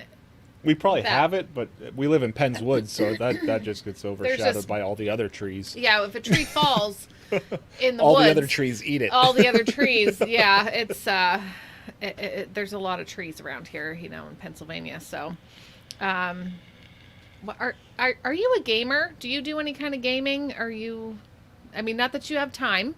I know, I understand, but No, I'm a dork in that. I grew up playing solitaire and Minesweeper, and like actually really getting into Minesweeper, like playing on the expert level and getting my What? time down every time. And then My brother played video games more than I did. The one thing I got into a little bit was Mario Kart, old school. That's fun. That was Super Nintendo. But I did, Duck Hunter on NES, and the original Super Mario Brothers. Yes. We have that upstairs. We have my actual Nintendo nice. from when I was a child in our home now. But we have My to parents keep a don't throw regular anything TV out. to actually use it. Yeah, I was gonna say you can't plug that into an HDMI cable anymore. No. Right? Yeah. You gotta. But they have emulators now because it's such a popular retro thing. But you still can't use the zapper. You got to have the Yeah. the We have a small tube Yeah. TV that the kids play. The Minesweeper. Is there ever a moment in Minesweeper where you have to guess, or is there always something you can do? I learned Minesweeper from you Oh, because no. I didn't. You have to guess at the beginning, but then you can be pure methodology. There's no guessing never- after that. Because never there's a that times where guess? I'm like, it could No, be. the beginning only the very beginning. Wow. Once you open it up. Now, well, sometimes you hit a block where you occasionally have to guess, but I don't know. It's been years. Okay, I no, feel but better about it. My unofficial family blood sport on my mom's side is Scrabble. Blood sport. Ooh, So yes. now it's Words with Friends. So we play Words with Friends, and I play chess on my phone. I play chess with people when I can. Nice. This But yeah, real that's- strategy. That's of it fun. now. We just recently taught. Well, I don't know. How did we teach it to David? I didn't know it. I knew it, but I never played it Chess, with him. So he had to look it up. and play it too. Well, he's going to be 11 in a couple days, but he got a chess set from a family member who had passed, and my dad was like, I really think David would like this, and so we were super into chess for a little while there. It's a lot of fun. I had to learn. I wrote things down. I had my little cheat sheet there, so I remembered where things went, but I'm into that. I'm into that kind of, maybe because I'm home with the kids all the time, I'm into mental games. Make me think. I need to. Yeah. I like thoughtless games. Yeah, and Dave just, when coronavirus was just coming into the news, he was playing this crazy game. Oh, that. What was that? Yeah, that. I don't even know what it was called. But, Plague Incorporated or yeah, something. and you would create a virus, and then Which was very timing and weird you because wanted to, that's when I got into it, and I'm like, did I do this? and I'm sitting there listening to all of it, and I'm like, this is making me uncomfortable. Yeah, I haven't played it since. And You're not hasn't the played first it person I've heard say that. Yeah. Oh shit! Did I do that? That was a weird coincidence. Yeah, it was. Was I playing on the wrong server? Yeah, right. I didn't know I was linked up with China. Oh, yeah, but yeah. Okay, so have you watched Tiger King? I have to now. It's like fuck. Yeah, there's no I way know, around it. but I don't don't feel- have a problem. I've met him. I met him at an Oklahoma Libertarian Party state convention when he was running for governor a couple years ago. Are Oh, you shit. serious? Yeah. Oh well, now you Yeah, have to I mean- watch it. I wasn't No. Just like impressed. any I wasn't libertarian like, character. I wasn't like, this is what the Libertarian Party needs. No, obviously. I And know. he's not a good libertarian, or at least he wasn't. Maybe he's come a long way now. I don't want to disparage him, ignorantly. But when I heard him speak, Yeah. he was more a libertarian-leaning moderate with a healthy anti-authority streak, but no concept of economics or libertarian philosophy or ethical principle. And Yeah. I was kind of disappointed. Nice guy, a genuine guy, cool guy, fun guy, from all accounts. But no, now I have to watch the 7-part series and pass proper judgment like everybody else. I'll get around. Yeah, to it goes really quick, and it's not as amazing as the public seems to make it. It was a good show, but Yeah. I mean, we watched the first 3 but yeah, and we're like, you- okay, you're, we're gonna. you're what you thought of him as a libertarian, I feel like is perfect. Yeah, right on. How much did they call him a libertarian in this thing? Because No. I'm kind of surprised that this wasn't used more as a slander piece against libertarians. Like, hey everybody, You know why you don't hear about the Libertarian Party? It's because this is their typical gubernatorial candidate. Joe Exotic. No. I feel like they might have touched on that, they did people touch who on want it. people who want to run for office and don't have anywhere else to go. But he did hire that Josh Dial guy. And they did quote him as the libertarian. He's the token libertarian in the show. Yeah, yes, that would be exactly right. But Joe was just running it. Yeah. Did you? Yeah. It's I sad what he was being a lot more libertarian. Yeah. It's just. Yeah, watch the show. He went through some shit. Yeah, it's a lot. And I think with coronavirus, we were all stuck at home, and so everyone just got on the Tiger. It became a thing. It became a thing. We needed a thing. We needed things. We lost all the things, and we needed things to replace the things, and the hole in our soul. But now it seems like one of the things is Waco on Netflix. Ooh, have you seen? No, and do you remember Waco? Yes, I do. As a child, what year was that? I was very young. 93. I remember because my name I got made fun of. Kokesh. Kokesh. That might have popped up in one of my chats today when I said we're having Adam on the show. Is he related to that guy? Yeah, right. No, and so now it's like it's creeping back up, right? But I know it's the funniest time. Actually, here we go again. I had a better nickname when I was in the Marines, especially as a reservist who only showed up once a month. My nickname was, instead of Kokesh, Kotex. Yeah, I can see that. That's a good. I also grew up a boy and understand nicknames. The nicknames. I was very grateful, in my existential sense of justice to see that the Waco story is going to be burned into the popular culture memory bank. Yeah. Yeah. Even though we new watched generation. it. Did you have Channel 1 in school? Do you remember that, where they would have a TV in your classroom and they would put on Channel 1? Anderson Cooper, Lisa Ling, Remember, all those people. They were little. They were indoctrinating us young, and then they put them on CNN. Yeah, they started out young, and then they started us young.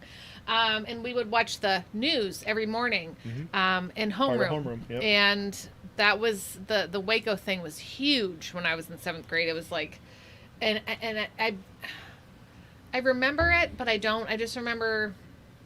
I remember the tanks and the building on fire. Yes, that's what I remember. But no one ever really talked to me about it afterwards, And that's what. And why isn't it being included in history classes today? When you watch the show, you just rage at the government. Gray. Yeah. There's no gray history in They were shooting dogs back in '93.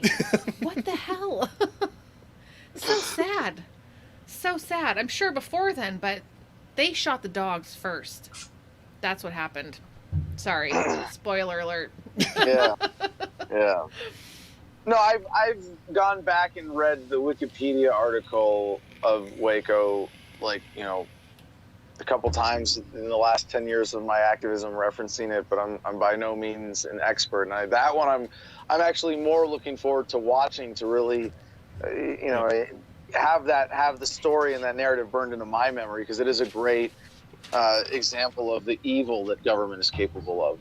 Yes. Can I have a tissue, please? Thank you very much. My vape is constantly leaking. I'm sorry. I don't know what's wrong. I don't know. It's only nicotine, but still, it's constantly. I want to ask you about the Jefferson Memorial silent dance. Gary had asked me to ask you about that. Did they really want to not let people dance there? What the hell? Why did that become a thing? Why was that a thing? So, yeah, most people saw the viral video of me getting choke slammed while very awkwardly doing the robot. And I got picked up from behind by this cop. I was actually listening to You Can Do It by Ice Cube. And he picked me up from behind. And grabbed me in the air by the neck and slammed me down on the marble. And if I had, just relaxed into it, I would have cracked my skull open. But, I Marine Corps martial arts program, little rugby, I tucked the chin, slapped the ground. I took the fall pretty well. Wow. And then you see his knee. I didn't even realize this happened until I watched the video afterwards. But his knee goes into my ribs here. And As they if you do. watch the video, you go, holy shit, he just like cracked half of his ribs. None of my ribs were, I had a little bruising. None of my ribs were, and I watched the video afterwards and you're like, holy shit, I didn't know ribs were that flexible. But like, they must have been right at the limit. And Yes. Can we find this on YouTube? Yes. People are asking for links. Yeah. So the backstory to this though is interesting, and For it doing was the robot. For doing the robot, right?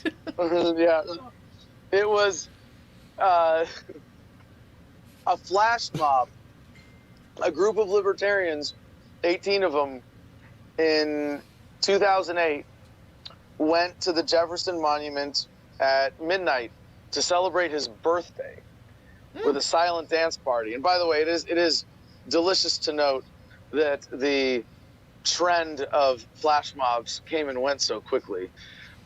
So as they were being asked to leave by United States Park Police, the last woman in the group is dancing out, like she's walking and dancing.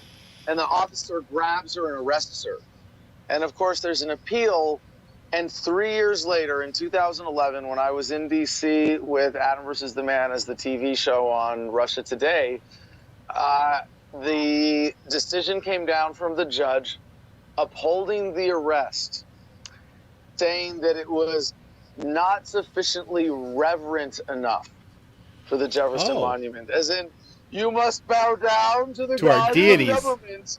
Yeah, and this is Thomas Jefferson, the great icon of free speech.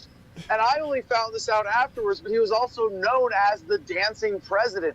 And he has all these great quotes about dancing being good for the vigor of the youth and the health of the body. And he would break out his fiddle and host little jam session dance parties at the White House. So like just huge extra layer of historical irony, as if the inscriptions carved into the marble next to his giant bronze statue about freedom of expression were insufficient. So these friends of mine, who I only met through this, Jared Denman and Eddie Free, when the decision came down, said, all right, they've decided it's illegal to, well, then we're going to dance there. And they declared this Jefferson Dance Party civil disobedience event. And I just got wind of it on Facebook. Someone sent me the link to the event page, or actually to my producer.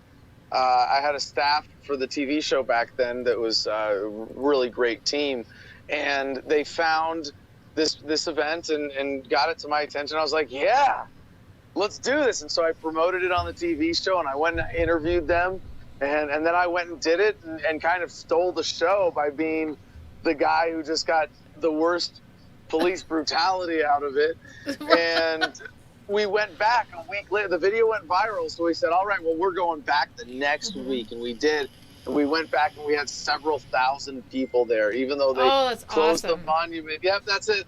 So there, I only do the robot when he starts grabbing me. But yeah, you can tell that I was a dance major in college, and man, that student debt, really paid off here.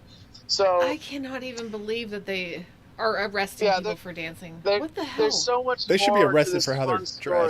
dressed. Yeah, right. Yeah, it's a cop with shorts and a bike helmet. And there he goes. And you can see my sunglasses stay on and his fall off. But wow. Yeah. So we went back and they didn't arrest anybody. And this is obviously symbolic. I'm not a freedom activist because I care about the dance enforcement policy of the Jefferson Monument. But we're doing this symbolically to, show that when government says you can't do this, it means that if you do it, they will use force to stop you. The other angle has the knee and the ribs a little better. Ouch, ouch. Dude, did your shoulder get hurt there? They love the knee in the back of the neck is like classic move. Yeah, no, I was just a little bruised. No big deal. Jacob said, "Fucking real life Footloose." Right on.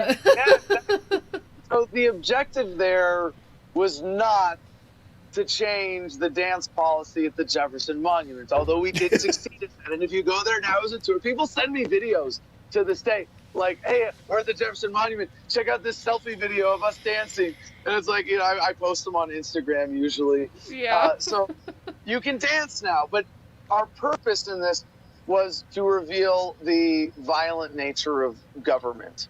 Sure. And thanks to the United States Park Police, who served as such wonderful extras in our street theater production, we succeeded beyond our wildest dreams. Interpretive dance. Interpretive scene. dance, yeah. That is just wild. And it kind of makes me think of the woman in Dallas who opened her salon and she got put in jail when you talked about the woman where they said that they were not going to let her out because she didn't apologize to the judge. And I feel like that is about you, man. That's like your ego. Very communist China. So you should not be allowed to be a judge anymore. Yes, sorry, uncle. After Sorry, all of uncle. I that, disrespected you. yeah, you obviously have an issue within that you need to work on. That you're going to keep a woman in jail for an extra 7 days because she didn't Prostrate herself in front of you. Yeah, say, I am so sorry. I am so sorry. Yeah, but thankfully they let her go, right? They let her go. Did they? I think they did. I feel like they did. I read it somewhere. No, didn't she get 7 days? Anyway, yeah. Yeah, She got extra. Yeah. A guy that comments, I think they had an MRAP as well. I think that was at the bar shutdown. That was also in Texas. But yeah, it's hilarious. I saw a meme that was a meal team 5. There's two really fat cops in full body armor with one's got a tap. Like they're going to shut down a bar and this guy's like, I'm going into combat. Yeah. But he's like 100 pounds overweight, like not even just chubby but could be fit. Like, and it's two dudes that are like, oh, I saw that. Overweight, and you're like, yes. Yeah, I saw the image. I didn't know the context. I saw they tried to get a GoFundMe going for them, right? To get a treadmill or something. Oh, is that what that was? So. I saw something about a GoFundMe for the treadmill in the group. So, I should go, but just to tell a quick teaser of a story real quick about getting out of charges. The day I announced my presidential campaign, I was driving through Texas on No Force One, this bus, and I got pulled over twice within an hour and searched illegally with a drug dog while my dog, Baloo, was in the RV. And I ended up doing 10 days in jail in refusal to play ball with their bond process and pay them off, and basically negotiated it down to 0.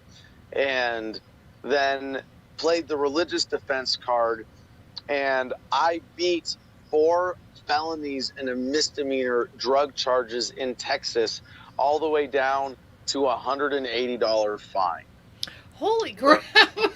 Yeah.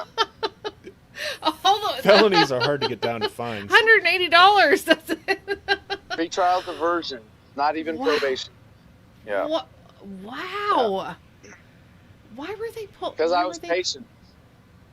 Ah, you were patient. Okay. Well, there's some other considerations here. Well, we'll have to save this for the next episode. If people really want to dig this out, I've told the whole story once and only once publicly at the Church of Cannabis in Indiana, hosted by Pastor Bill Levin, a great cannabis activist and libertarian activist who ran for governor there.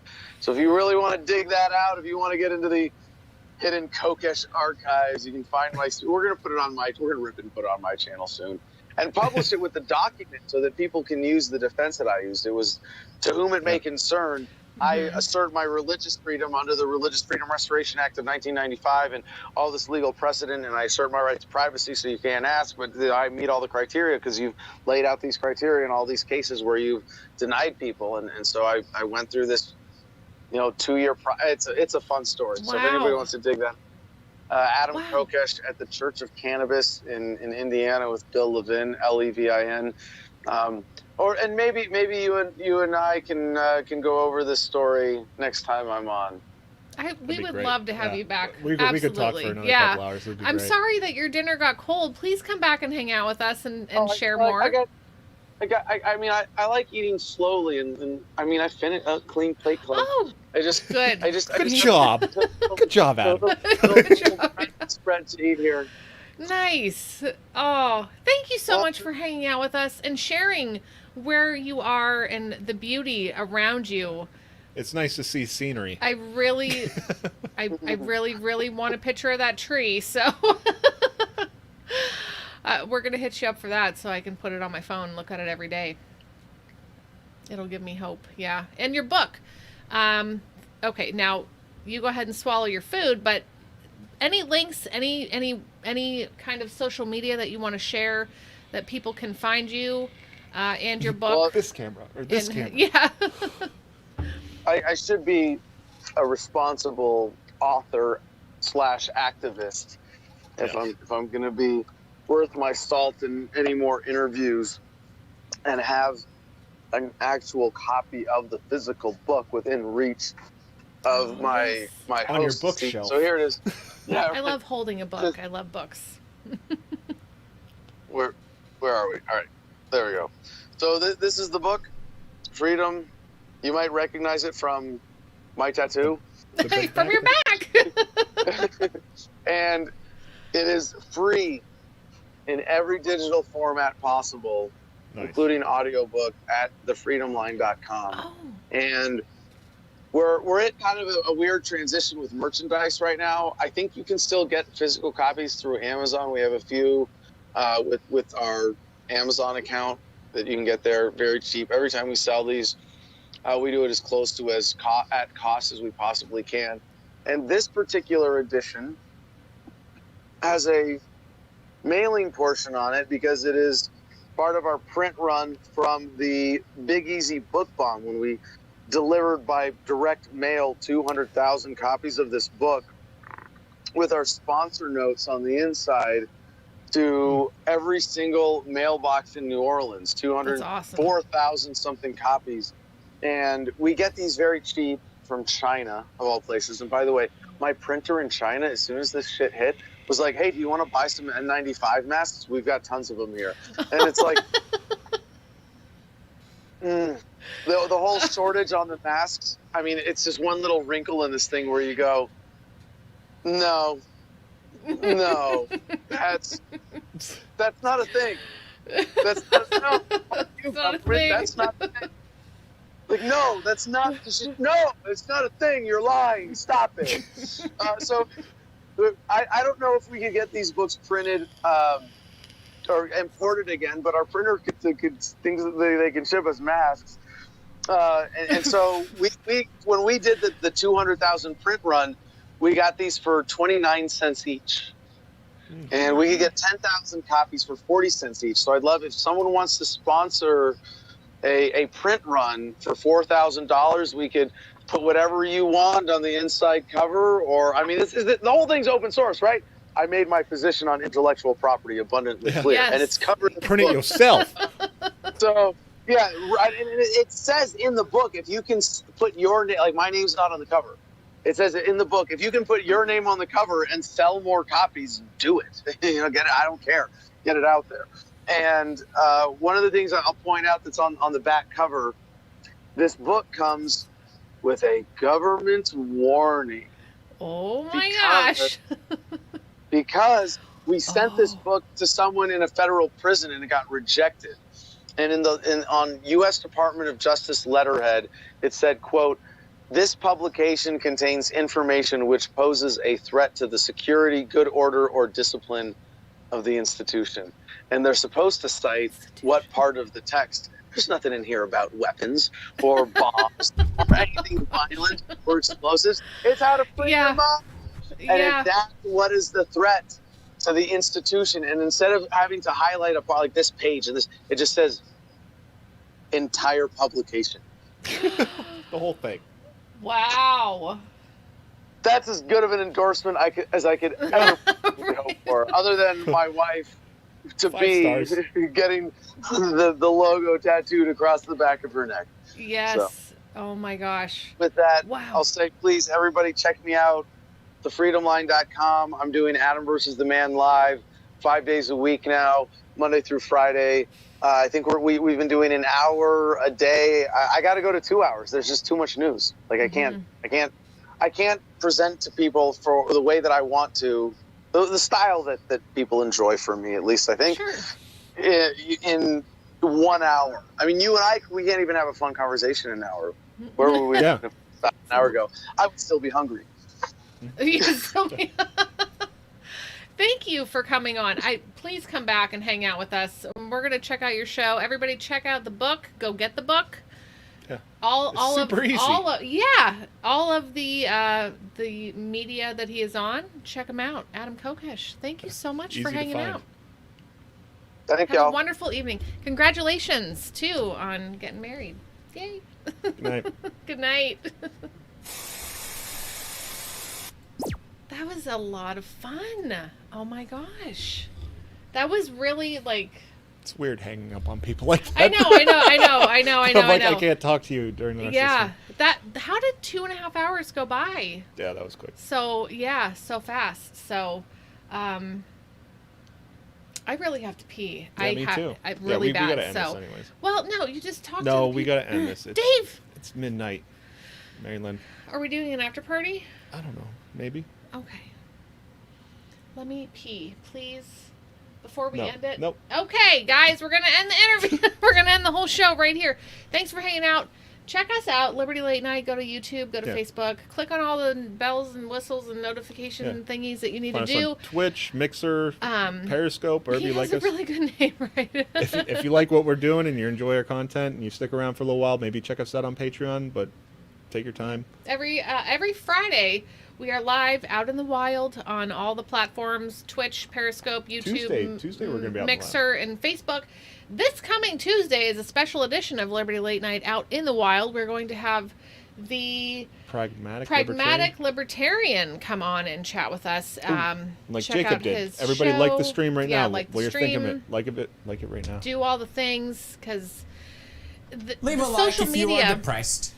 the social media thing, it requires all of this, and it's so annoying because we just want to reach people, and they're really holding us down, man. Yeah, we got throttled really hard tonight. We should Yeah. have 100 viewers tonight. Thank you so much. Yeah. Yes. Patreon.com/Liberty Late Night. Yeah. LLN community. Check out You'll LLN see all of our community. executive Yeah. producers in the intro and the outro. All the people who help. And thank you to everybody who hangs out, watches the Yeah. show. Because otherwise, we're nothing without Yeah. talking to you guys. Y'all in are the in the comments. comments. I love that so much, and that it was great. That I love when people are reading the comments. You know, like they're Yeah. our guest and they're Get reading the involved. comments too, and I'm just like, yeah. Sorry, Well, sorry Aaron- to our fans that we pissed off just by having them on. There are those that are Seemed love like you an okay guys. dude. Love you guys. Yeah. First Patreon after party. Okay. Okay, so we're gonna be in LMPM in just a little bit. Liberty memes. Yeah, that's Liberty what Memes, we were born Patreon in. Liberty group. memes. Yeah, So yep. that's our home base. So we're gonna be going there, and Dave need needs a a haircut. haircut. Oh, a real job. My job's good, but He's the been haircut doing needs a really little good. You're all right, babe. It's just still- don't put it on your I ears. just keep putting it 'cause- back. Yeah. Yeah. No. No, it's just this, but drunker. Can you believe it? I'm not that drunk. No, I'm just saying. Okay. I did just burp though. And for everybody who was asking for the, Smoke weed every day.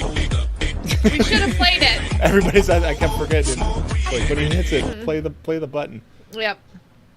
Okay, so let's go to LMPM. It's going to be, I don't know, maybe like 10 minutes before we get there. So like 12:15, Something like you that. say? Yeah, because I gotta pee. Me too. And Dave's got to restart everything. So, rebuild claiming the that he's stream. not an alien. So, come visit us over in Liberty Memes Patreon group. Otherwise, this coming Tuesday, guys, check us out. We're going to be live on all of the platforms. Yep. Same time, same bat time, same bat channel. Yeah, doing Different bat day. Doing a super exciting interview. So, love you all. Good night. Good night. Marriage Surgery Patch.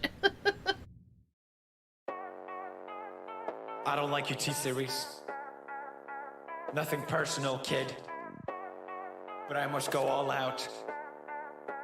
Just this once. Bob's or Vagana, whichever will it be. Set the fuck down, T-Series, I'm here to spill the real tea. You tryna dethrone me from spot on number one, but you in the year you lose, so best think you haven't won. When I'm through with you, we're gonna be completely fucking done, cause we only just begun. I review you, 0 5-ish gone. So come on, T-Series, looking hungry for some drama. Here, let me serve you bitch lasagna. Bitch lasagna, bitch lasagna. T-Series ain't nothing but a bitch lasagna. Bitch lasagna, bitch lasagna. Look at T-Series, they just crying for their mama. Bitch lasagna, bitch lasagna. T-Series ain't nothing but a bitch lasagna. Bitch lasagna, bitch lasagna. T-Series just whip himself in their pajamas. So who the hell is Bob and why you wanna kiss him? Ew. I'm a blue-eyed white dragon while you're just dark magician. Oof. You got a fifth of the population in your nation, but I got 90 rolls the world's a whole, your defecation. Oops, multipatlo, what the fuck is that even supposed to mean? Your language sounds like it come from a mumble rap community. No papa, yes papa, Johnny. Now down all of the sugar and let's throw this fucking party with some bitch lasagna, bitch lasagna. Look at T-Series, they just crying for their mama. Bitch lasagna, bitch lasagna. T-Series ain't nothing but a bitch lasagna. Bitch lasagna, bitch lasagna. Look at T-Series, they just wet in their pajama. Bitch lasagna, bitch lasagna. T-Series ain't nothing but a bitch lasagna. You got a population of 1.32 billion, but most your videos can't seem to hit even a million. Sabot! Magic potty baby, your bottle's all done. If potty training time will be so much fun. I help you with your training pants, you make me so proud. Your potty feels like magic, then it flushes out loud. It's fun to help Magic Potty Baby learn to use her potty. Flush and you're ready for next time. Magic potty baby, I'm so glad that you're mine. Magic Potty Baby and her Magic Potty. No water, no mess. Batteries not included.